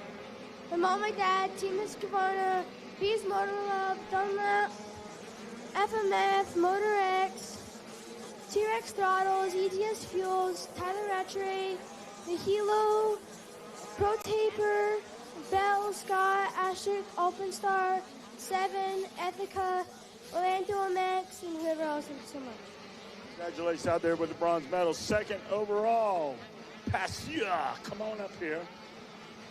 Silver medal. Who do you want to thank? My mom, my dad's business, Synergy, the whole Moto Sandbox crew, Mr. Rob, Mr. Ben, Mr. Brandon, Mr. Crockett, Gibson Tires, Trix Flow, FXR, 100%. That's it. Congratulations out there. Good job. All right, our champion, Jaden Smart. Hold it up. Yeah. Congratulations out there. Good job, Jaden Smart. Who do you want to thank? My mom, my dad, my brother Eli, my trainer Martina, Pro Moto, Donnie Luce, Ed Jordan, my whole Altus, Yamaha Brew Crew team, Enzo Suspension, FMF Exhaust, Dunlop, GoPro, Moose, Bell Helmets, 100%, EDS, Ethica, CP Racing, World Club Jerky, and everybody else. Thank you so much. Congratulations out there, Jaden Smart. Great job out there. You're going to hold this.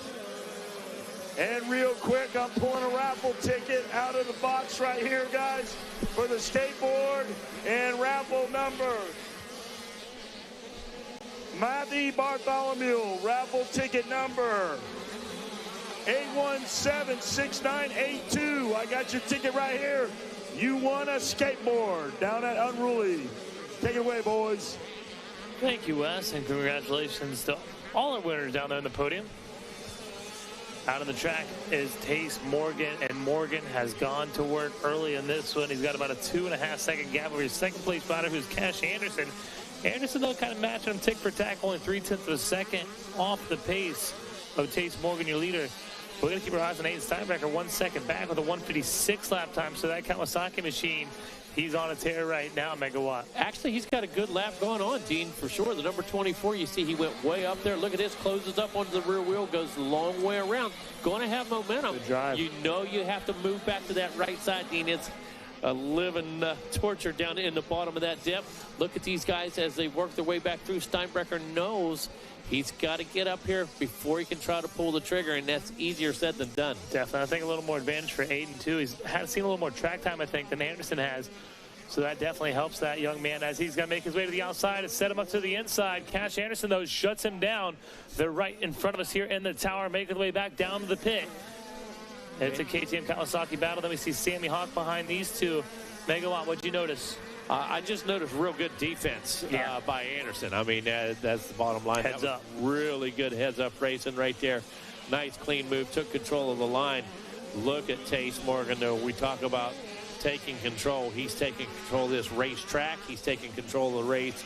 And right now, he's taking control of the championship. No question about it. Love this battle behind him, though. I know this battle behind him really starting to heat up. Steinbrecher not done, but he's got his hands full, not able to close that gap as easy as he wants. No, and he's not letting off the gas either. I mean, I'll tell you, as they're coming down to the wire.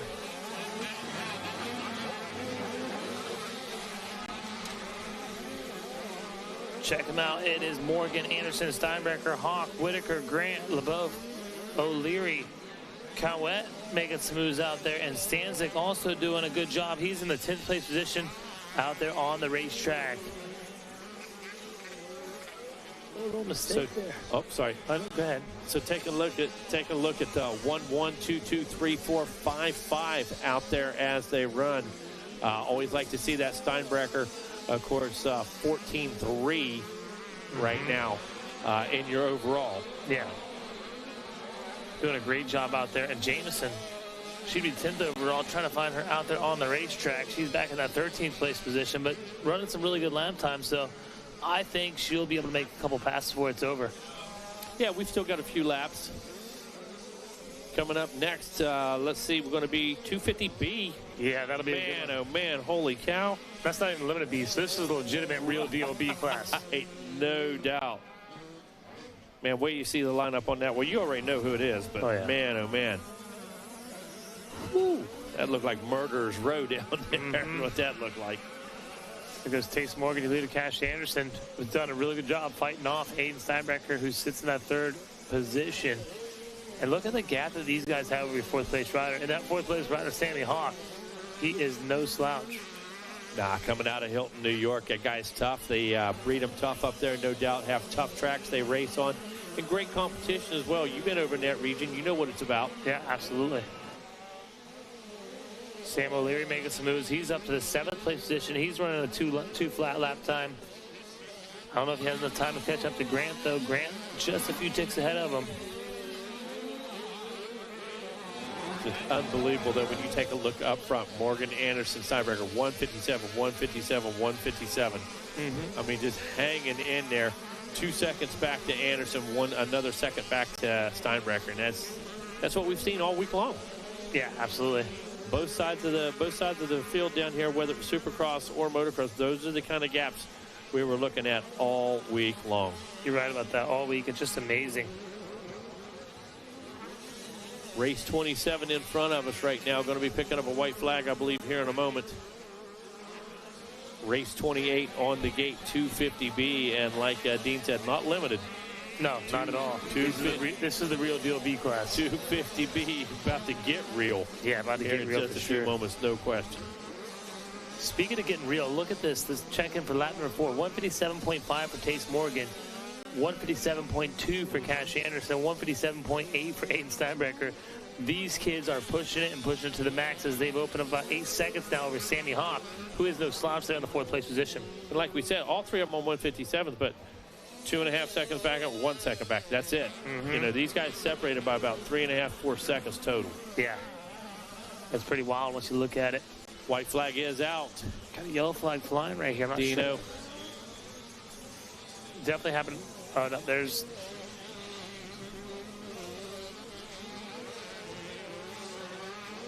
Still see a yellow flag? Yeah, I'm not sure who that is. I know it was kind of to the front. There's Tace Morgan, so definitely was not Tace. And there's Cash Anderson, Aiden Steinbrecher, not too far behind Tace Morgan. And Anderson charging hard, throwing it flat there up the uphill. Sam O'Leary having some good ride out there. He's going to move to 6. Sammy Hawk. Sammy Hawk's out. Oh, not good. Tough break for Sammy. Yeah, for sure. Showed a lot of speed early in this, but having some issues here. Just got done talking about them New York guys. I know. Holy cow. Noticed some announcing playing some factors a couple times today. Yeah. Good morning, Mr. Burkeen. We're blessed. Yeah, very blessed. Blessed to be here. Thanksgiving week. Everybody's been very thankful out there as far as I've seen. There's always a few that aren't so thankful, but... Hey, you always got that guy. Yep. You always got that guy. Yep, 250B coming up next. What we're watching here in the live timing and scoring is our mini senior 2, 13 to 15. The older age group for our 85 riders is going to make their way through the checker flag here very shortly. Tace Morgan on his way. Going to buzz the tower again. White flag continues to fly. You got medic flag, yellow flag here. Those riders doing a good job of paying attention there. Getting rider 10 to 2 right below us there, Dean. Still don't have an ID, but definitely got him taken care of. Yeah, Sammy Hawk. Oh, that's right. Sammy Hawk. Sammy. Yeah. You were able to put an ID to him.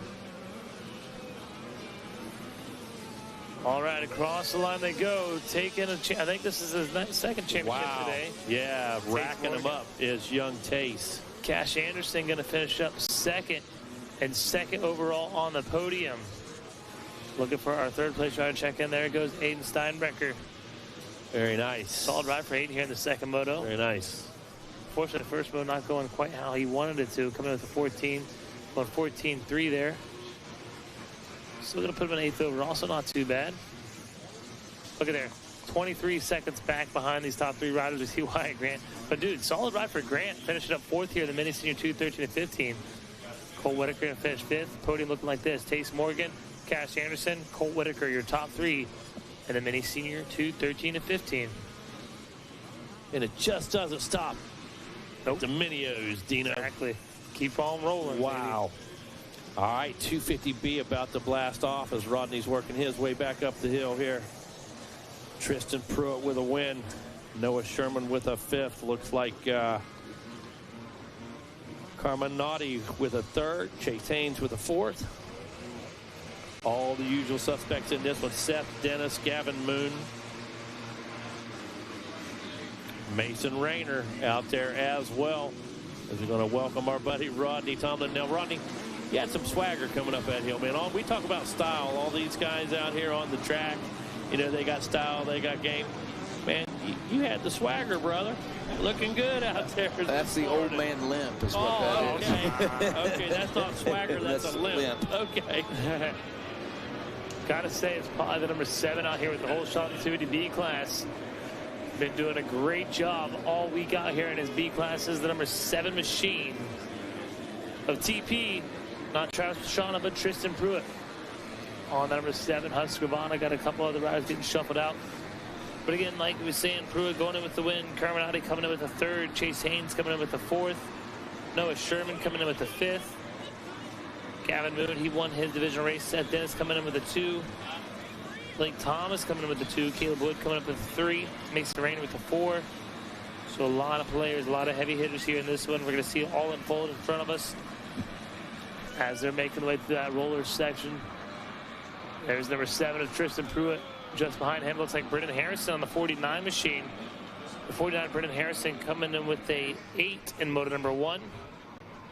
Going to try to get back to work here on the racetrack and make some moves and see what he can't do overall. Can or can't do overall. And here they come, making the way around the tower, or by the tower. Tristan Pruitt, Brendan Harrison, 1 and 2. There's 3rd. That's number 70 and 3rd. So solid ride for the 70. Alessandro Carminati putting in a good ride. And I think I see, yeah, the 93 is Seth Dennis out there as well, charging hard.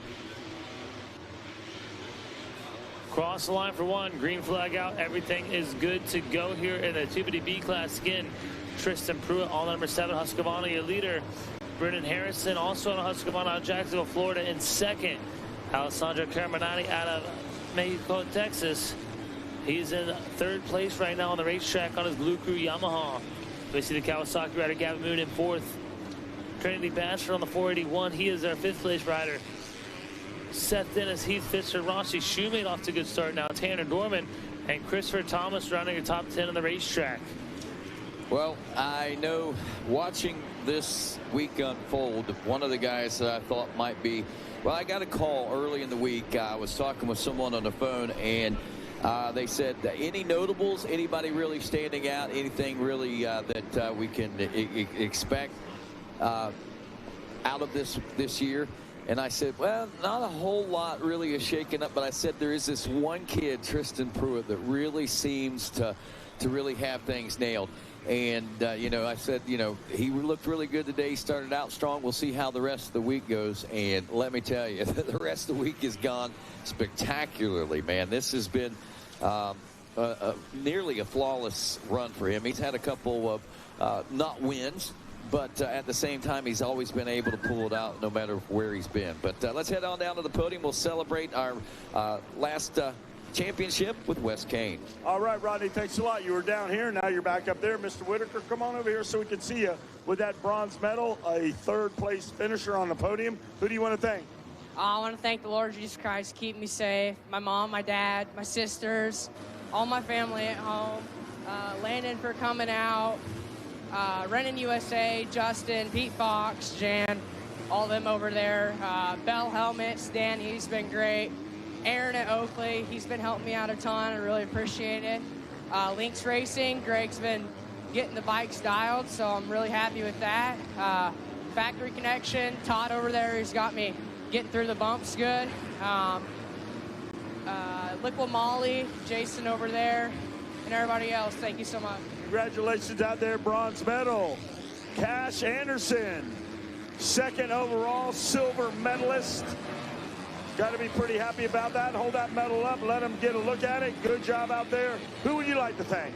I want to thank my mom, my dad, FXR, PR2, Rolling Designs, Dom Hegman, give me that shout out yesterday, and everyone else that's helping me. It means a lot, and I'm just working my butt off to get a ride next year. Hey, congratulations. You're out there working hard yesterday. Me and Rodney were calling it how we see it. Come on up, champ. Chase Morgan, Mini Senior 2, 13 to 15. Congratulations. Oh, I want to get the bike in the picture. Hold that up. Come on, guys. There he is, your champ, Chase Morgan.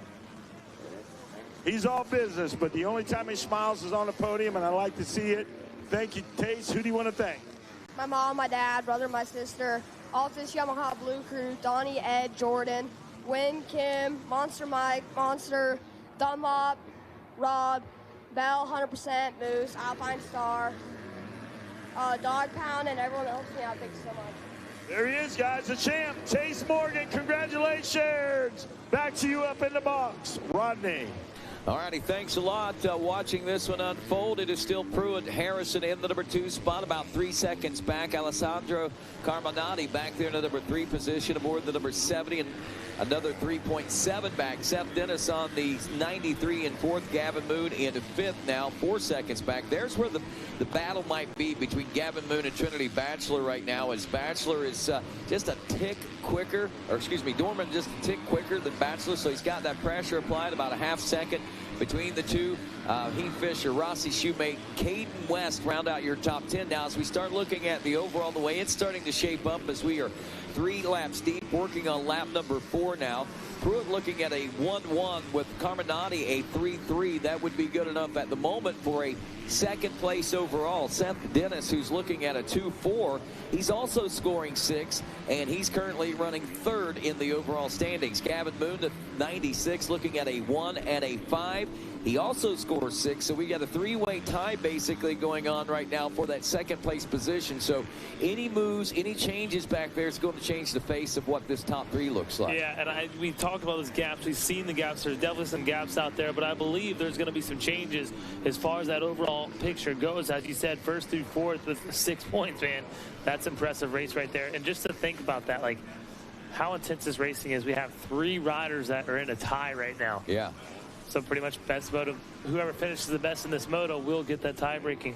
Well, you know, if you get Dennis gets around Carminati for that 3rd place position. That's obviously going to even that out, and that's going to solidify it for Seth Dennis. But you talked about gaps there just a moment ago. We're looking at now a 3.5-second gap. He is just a 1/10 of a second faster, so it's not enough right now to really start chipping away unless something happens here in the closing moment. Kawasaki rider down. I see a yellow flag right here. Same kind of area that Sammy Hawk went down. Not sure if that was one of our front runners. Was it Gavin Moon? Yeah, no, Moon's going to check in. Could have been Fisher. Okay, well, he dropped back. Moon ended up dropping back a couple spots, and that does change the face of now what's going on as far as the overall is concerned. It was Heath Fisher that went down right there, so, man, tough break for him. He was running a solid ride there, well inside the top 10, but now obviously falling off that. So Seth Dennis now, well, actually, no, he didn't. I'm sorry, I misread that. 2-4, so he's still running 4th. Gavin Moon, though, with a 1-7 now in the 4th overall, and Harrison with an 8-2. Wow. He's 5th overall. That's interesting. I just goes to show you, no matter how bad your first moto is, you have a good second moto, you can still put yourself in a good position overall. Yeah. As the second moto bears a little more weight than the first moto. All right, 4 laps deep now, working on lap 5. Still some time to go here. 2.5 seconds between Pruitt and Harrison. Both in the 150 mark. Pruitt still a tick faster at 150.2 of the 150.4, but Harrison is really laying down some fast laps. The fastest lap thus far in this moto was a 149.8 turned by Seth Dennis, the number 93, and he did it this past lap on lap number 4. So he's getting up the steam and getting up the speed so that 149, 2 seconds faster. Ooh, Carminati should be in some pressure. Better get going. Yeah. You know, you say that, like, I think Dennis is getting better and better out there in the Yamaha. He's been a KTM. He's been a KTM rider his whole life, and just now recently making a switch on the Yamaha. So I'm sure the more and more time he gets out there on that new bike, the faster and faster he's going to be going, and it's showing right now here in moto number 2 of the 250B class. Carminati in the number 3 spot, checking in right behind him. Seth Dennis still that's 1.6 seconds back, but still running about a second or so faster than Alessandro on that last lap. Dennis and Carminati going to have still, I think, a bit of a war to wage before the checkers fly for this one. Absolutely.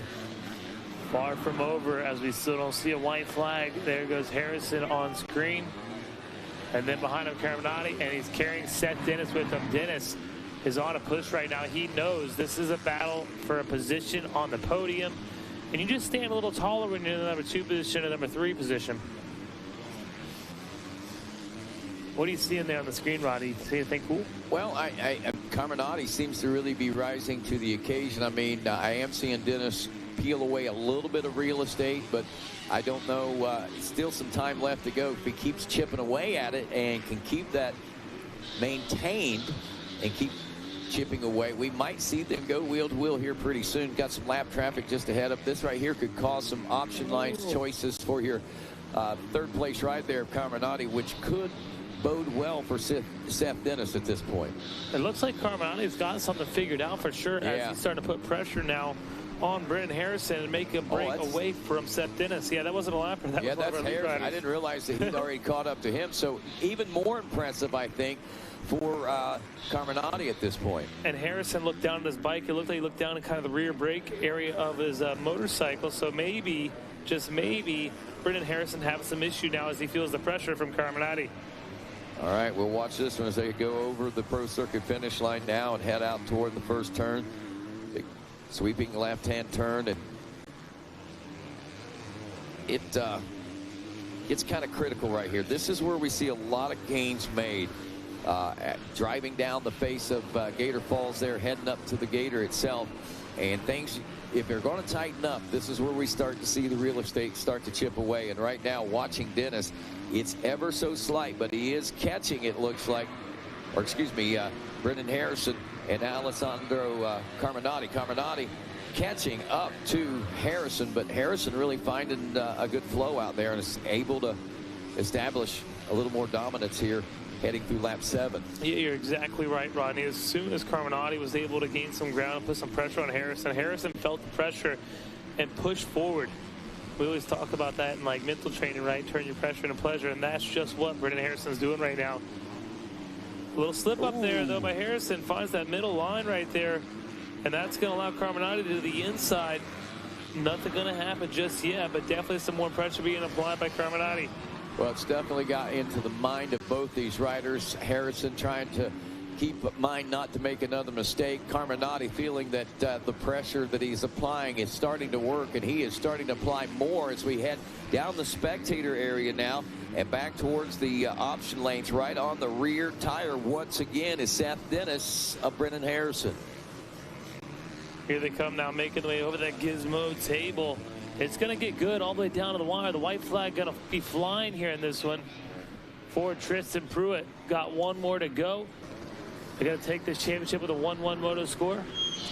And again, you know, I was doing some figuring. I'm looking, you know, Scott Golden Goggle Award, I'm thinking probably is leaning in that direction right now. No guarantees. I haven't been keeping tabulations or scores, but I also got to wonder about that Pro Circuit Platinum Pipe Award, where that one's going to end up going as well. This could be an exciting specialty awards presentation coming up tonight. Well, pretty exciting, and obviously a great season of racing, one that has kept us on the edge of our seat the entire week of racing. Pruitt, Harrison, Carminati, Dennis, Gorman, Batchelor, West, Furtado in 8th now, Gavin Moon in 9th, and it looks like rounding out your top 10 will be Blake Thomas there on that 883 machine. Blake Thomas has also showed a lot of speed out here at Gatorback Cycle Park. We've announced his name quite a bit, so it's good to see him in that 10th place position in the moto. Not sure what's going to put him overall. Actually, 8th overall right there is what it shows on time and score. And to see that first moto, he came into this one with a 2. So he's trying to work hard into it. But we're seeing the number 7 machine right here ride the ride that dreams are made of, as Wes Kane would say down there on the podium. It's the number 7 of Tristan Pruitt. Been calling Tristan do it to it Pruitt, and he's doing just that. Do it to it Pruitt. That's a mouthful. Puts a lot of weight on his shoulders too, but you know what? He's carrying it well this week, that's for sure. Tristan Pruitt coming around soon for a checker flag and another win here at the 2025 Thor Mini O's presented by Pro Circuit. And once again, presented on Racer TV by Dunlop Tires. Checkers are out. Tristan Pruitt lays it sideways in celebration. 8 laps into this one, and man, a great ride. All of our riders out here. Yeah, I've lost count of how many championships that is for Pruitt right there. I know he came short on 1 or 2 classes, but man, what a consistent winner he has been this week. Absolutely, solid ride for him on the podium. It's going to look like this. Tristan Pruitt taking the overall win. Alessandro Carminati with that 3-3 going to take 2nd overall. Seth Dennis going to hold the 3rd overall with that 2-4. So solid ride. See them on the podium in a little bit with Wes Kane. Top 10 in the moto, though, is Pruitt, Harrison, Carminati, Dennis, Dorman, Batchelor, West, Furtado, Moon, and Thomas running your top 10. As the 2 card is up now for the 250 C class. 250 C class, been a lot of excitement here. Look at some of the riders coming into this one. Look at the top 3. We had Blake Atkins with a 3rd place finish. Blake Mara coming in with a 2nd. Jackson Harlock with a 1. Stoney Hudman with the 1. George Cosenza with the 2. Jackson Flynn with the 3. Owen Thiel with the 1. Got a couple more of them in here. That'll be ones to watch. Austin Gore coming in with the 2. And Mason Wright coming in with the 3. So those were our top 3 in our divisional racing. We got rid of all the divisions, and here we go. Moto number 2 taking off the gate right now. Who's going to get this ever so important VP hole shot? Blake Marr to the inside, not going to happen. Looks like possibly the number 59 to Hudman, or maybe the 90. Check them out now as they're making their way down into Gator Falls. All these riders getting bunched up those lines. Oh, one rider's going to the side of the track right there. It's going to cause a little pileup over that inside hump. Tough break for our few of our riders that are off to a good start out there. You guys are going to get back up and going.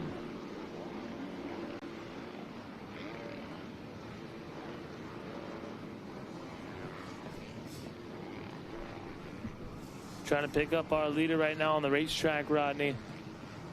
As he may, a rider getting caught up right there. Oh. One rider going down. That's McGuigan on the 33. He's been a heavy hitter. Harlock out there as well, having some issues. So drama early in this one, and I'll tell you what, the 250C always good for a little bit of drama out here as we're trying to pick up our lead of the racetrack. He's way out front there at the top of the screen, already made his way through that sweeper and into the rollers. Looks like it could be the number 17 machine, Amara, but I'm not too sure from here. Well, track maintenance coming up. I just heard the track crew talking, but I was also looking at these lines developing out there. You know, as rough as it's been, as deep and as challenging as the course has been, I have to wonder, is this course more challenging? Those lines are so much different this year than what they have been in years past. But we'll keep an eye on that, and we'll head back down to the podium with Wes Kane. Thank you, Rodney. All right, I'll get it back to you real quick. I know you got action out on track. Seth Dennis, 250B. You have the bronze medal. Hold that up. You got to be proud. Who do you want to thank? I'd like to thank my mom, my dad, both my sisters, Brandon Hartraff, Kyle Cheeseman, the whole Future MX program, Scott, Fox, Monster Army, FMF, Twisted, Power Band, Thrill Seekers, Dunlop, and everybody else. Thank you. Congratulations out there. There he is, Seth Dennis. Alessandro Comenetti, come on up here. Yay, Viva Mexico! Congratulations, silver medalist. Who do you want to thank?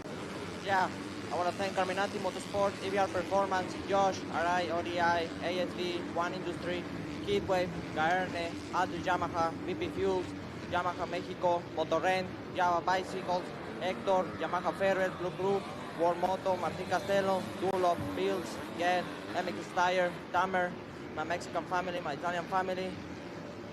Thank you very much. There he is, Alessandro. Congratulations. Good job. Mike Burkeen's ready to go. Trishan Pruitt, another championship. You will need a wheelbarrow to get all your accolades out of Gatorback this weekend. Hold it up high. Need to be proud. Thank you, Michael. Congratulations out there, Trishan Pruitt. You got to feel good about your week so far. Who do you want to thank? I'd like to thank good Lord for keeping us all safe today. My mom, my dad, my grandparents, all my family, friends back home that support me.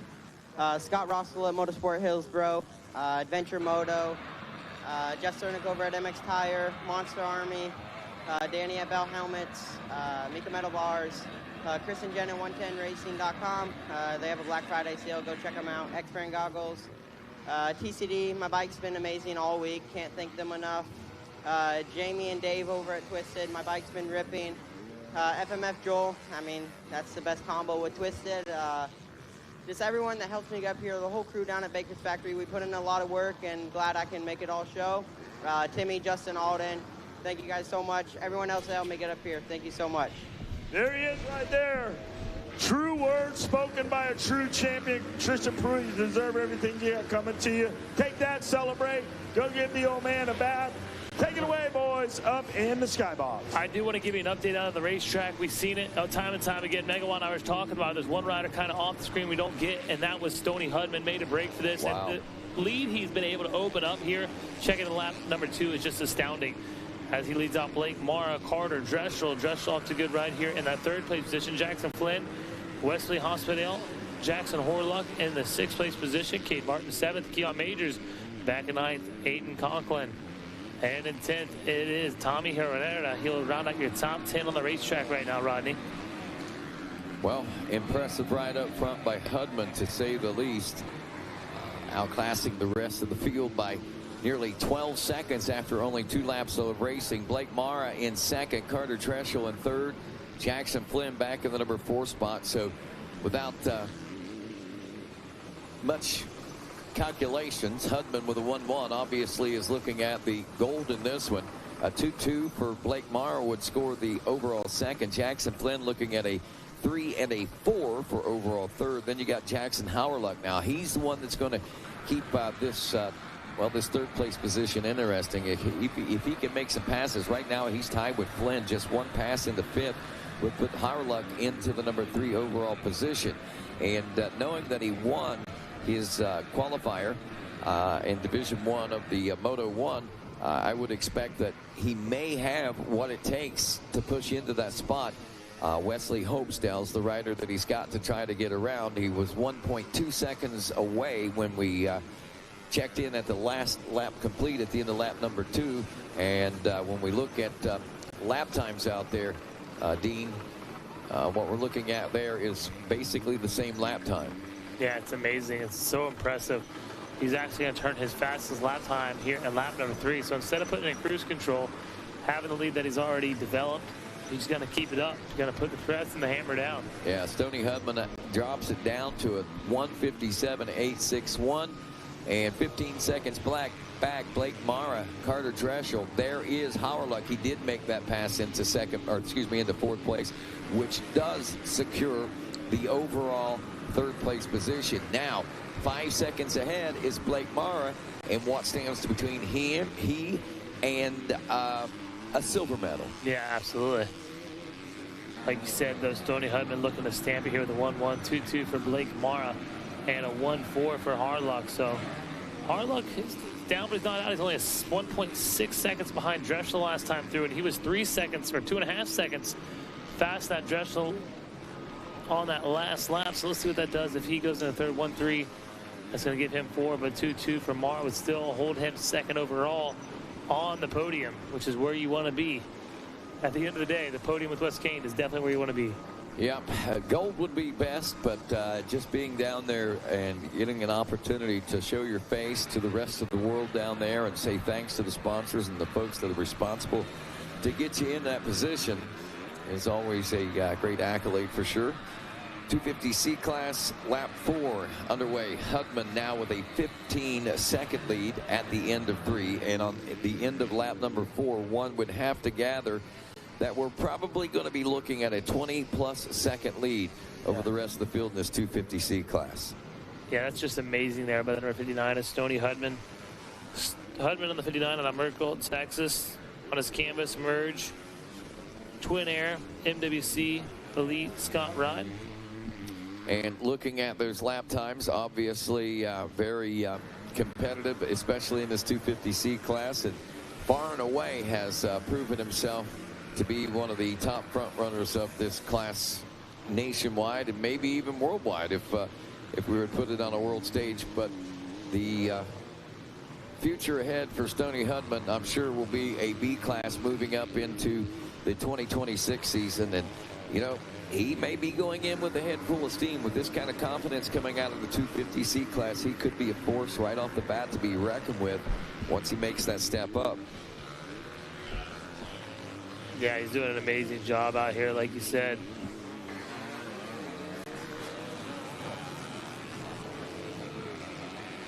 So watching the 37 of Howerluck now, has he got around? No, he hasn't. He's got Carter Dreschel right behind him, is what he's got. But look at that. Howerluck just turned a 2-minute lap time, but again, 5.3 seconds. So Mara actually stretched that out a lap or so ago over Howerluck. So he's got a big bridge to gap there, even with a 2-minute.2 lap time.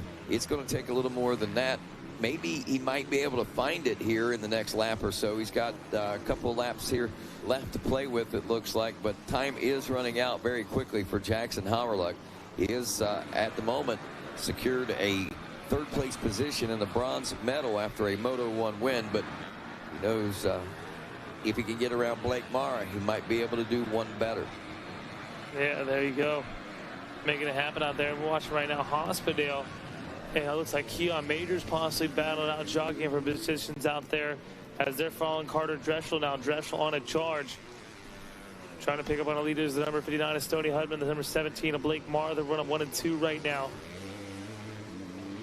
And I'll tell you what, the gap just blows me away between Hudman and Mara. You know, I met Mr. Hospodale. Is that how you say it? Looks like Hospodale to me.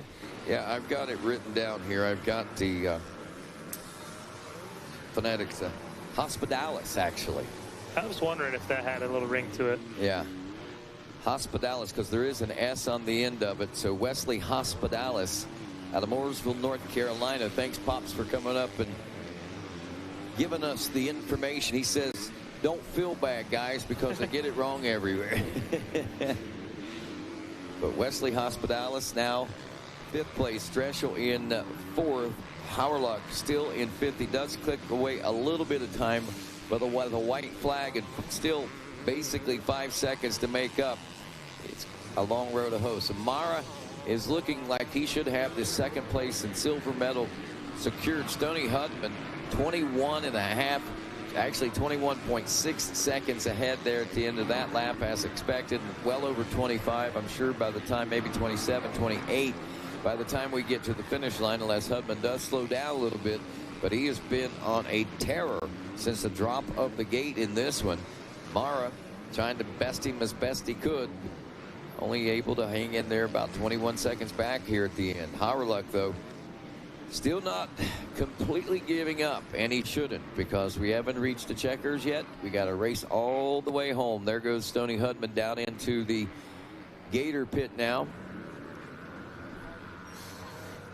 And Stoney Hudman will get the drive out of the final turn, crossing the pro circuit to finish line here at the Mini O's to capture the 250C championship. Yeah, great ride there for Stoney Hudman. Put on impressive ride, and you can see the gap here that he has over number 17 of Blake Mara. Mara now going to be crossing the finish line here in just a second. And Stoney, I believe we were talking, may be eligible, might be one of the contenders as well for this Scott Golden Goggle Award that we're going to be having coming up. Well, 250C is included in that Scott Golden Goggle Award, so there you go. Mm-hmm.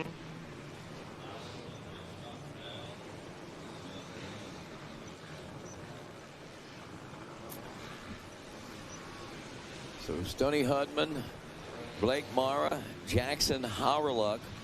That's the way they finish Moto number 2.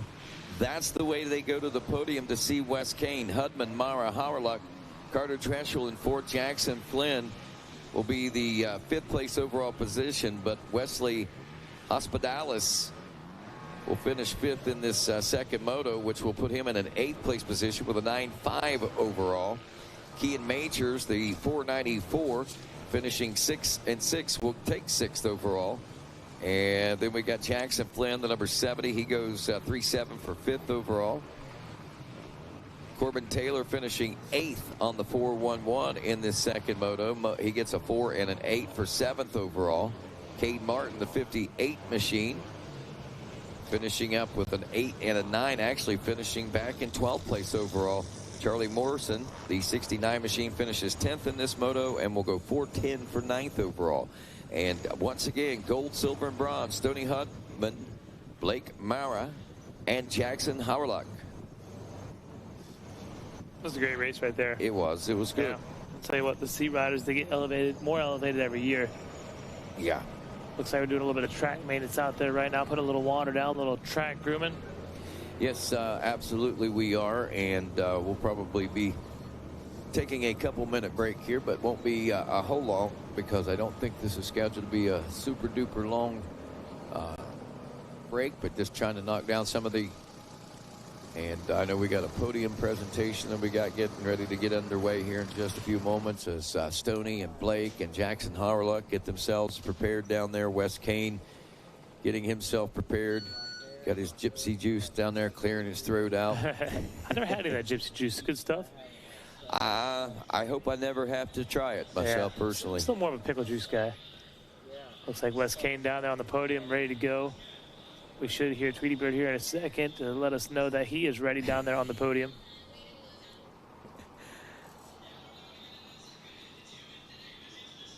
Handing out those Moto medals. And what an accomplishment it is for these young riders. Yeah, it's a great platform to be from, and with Wes Kane down there on the Yamaha podium right now. All right, I got gypsy juice, and I'm firing on all 8 cylinders down here. Come on over here, young man. Bronze medalist up here in this Olympic competition. You are doing a great job. Who do you want to thank? First of all, I'd like to thank my mom and dad, man. They helped me so much. My whole family back home, all my sponsors, FXR, EKS, EBS, Saints of Speed, Mun Racing, Boswick, and all the rest of them, but especially Tristan Lane, man. He's helped me. I've trained in my backyard the whole summer for Loretta's, and even coming to here, like school. I go to school still, and Tristan just helps me the whole time.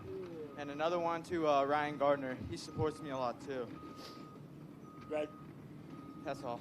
All right, congratulations out there. Good job. Tore up the backyard. A man's making commitment out here. He has no landscape in the backyard because of racing. Come on up here, my man. Silver medalist. Good job. Hold that silver medal up. You should be proud of yourself, as which we all are. Who would you like to thank? I'd like to thank Lord Jesus Christ for keeping me safe. Mom and Dad, Matt and Jenna, Moto Bros crew, FXR, Fuel Factory, Power Band, Dirt Lab, Motomuck, and everybody else that helps me. Thank you. Congratulations out there. Great job. And that's what I'm talking about. That's what you do. Good job. Got a big, firm handshake. Come on up here, Stoney Hudman. You are the champ. Mike Burkeen will shake your hand and test your strength skill. Take it away. Congratulations. Strong handshake, right, Mark Burkeen? Good. Hold that number 1 plate up. Get the shot, ladies and gentlemen. Congratulations out there, Stoney Hudman. Mashburn has got to be pretty pumped on you right now. All that training is paying off. Who do you want to thank? My mom, my dad, Zach Mashburn, Matt Cleveland, Raptor S, Hudman Plumbing, Motorsport, Merge Racing, Scott, Fly Racing, Proline Designs, Adventure Moto, and everyone else. Thank you so much. Congratulations up there. Hold that plate up one more time. They are celebrating. And you're going to pop that and let them have it. Take it away, boys, up in the Blue Cruise Skybox. All righty. Thanks a lot, Wes Kane. And again, we have come to a pause in the action as we reshape some parts of the track and get things dialed back in here for some of these smaller wheels getting ready to take to the track. We are live from Newberry, Florida. Final day of racing here on Gatorback Cycle Park's famous Gatorback motocross track itself. It's been an impressive week. We've got more here from the Thor Mini O's live on Racer TV.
Hilo Concepts, where American ingenuity meets precision engineering. We proudly craft parts and solutions right here in the USA, designed to elevate your motorcycle's performance and riding experience. Durability, aesthetics, usability. We consider every detail to create products that are not just functional, but truly exceptional. 7/16 cleaning formula, brake components, frame and engine upgrades, specialty tools, grip donuts, and grip tape.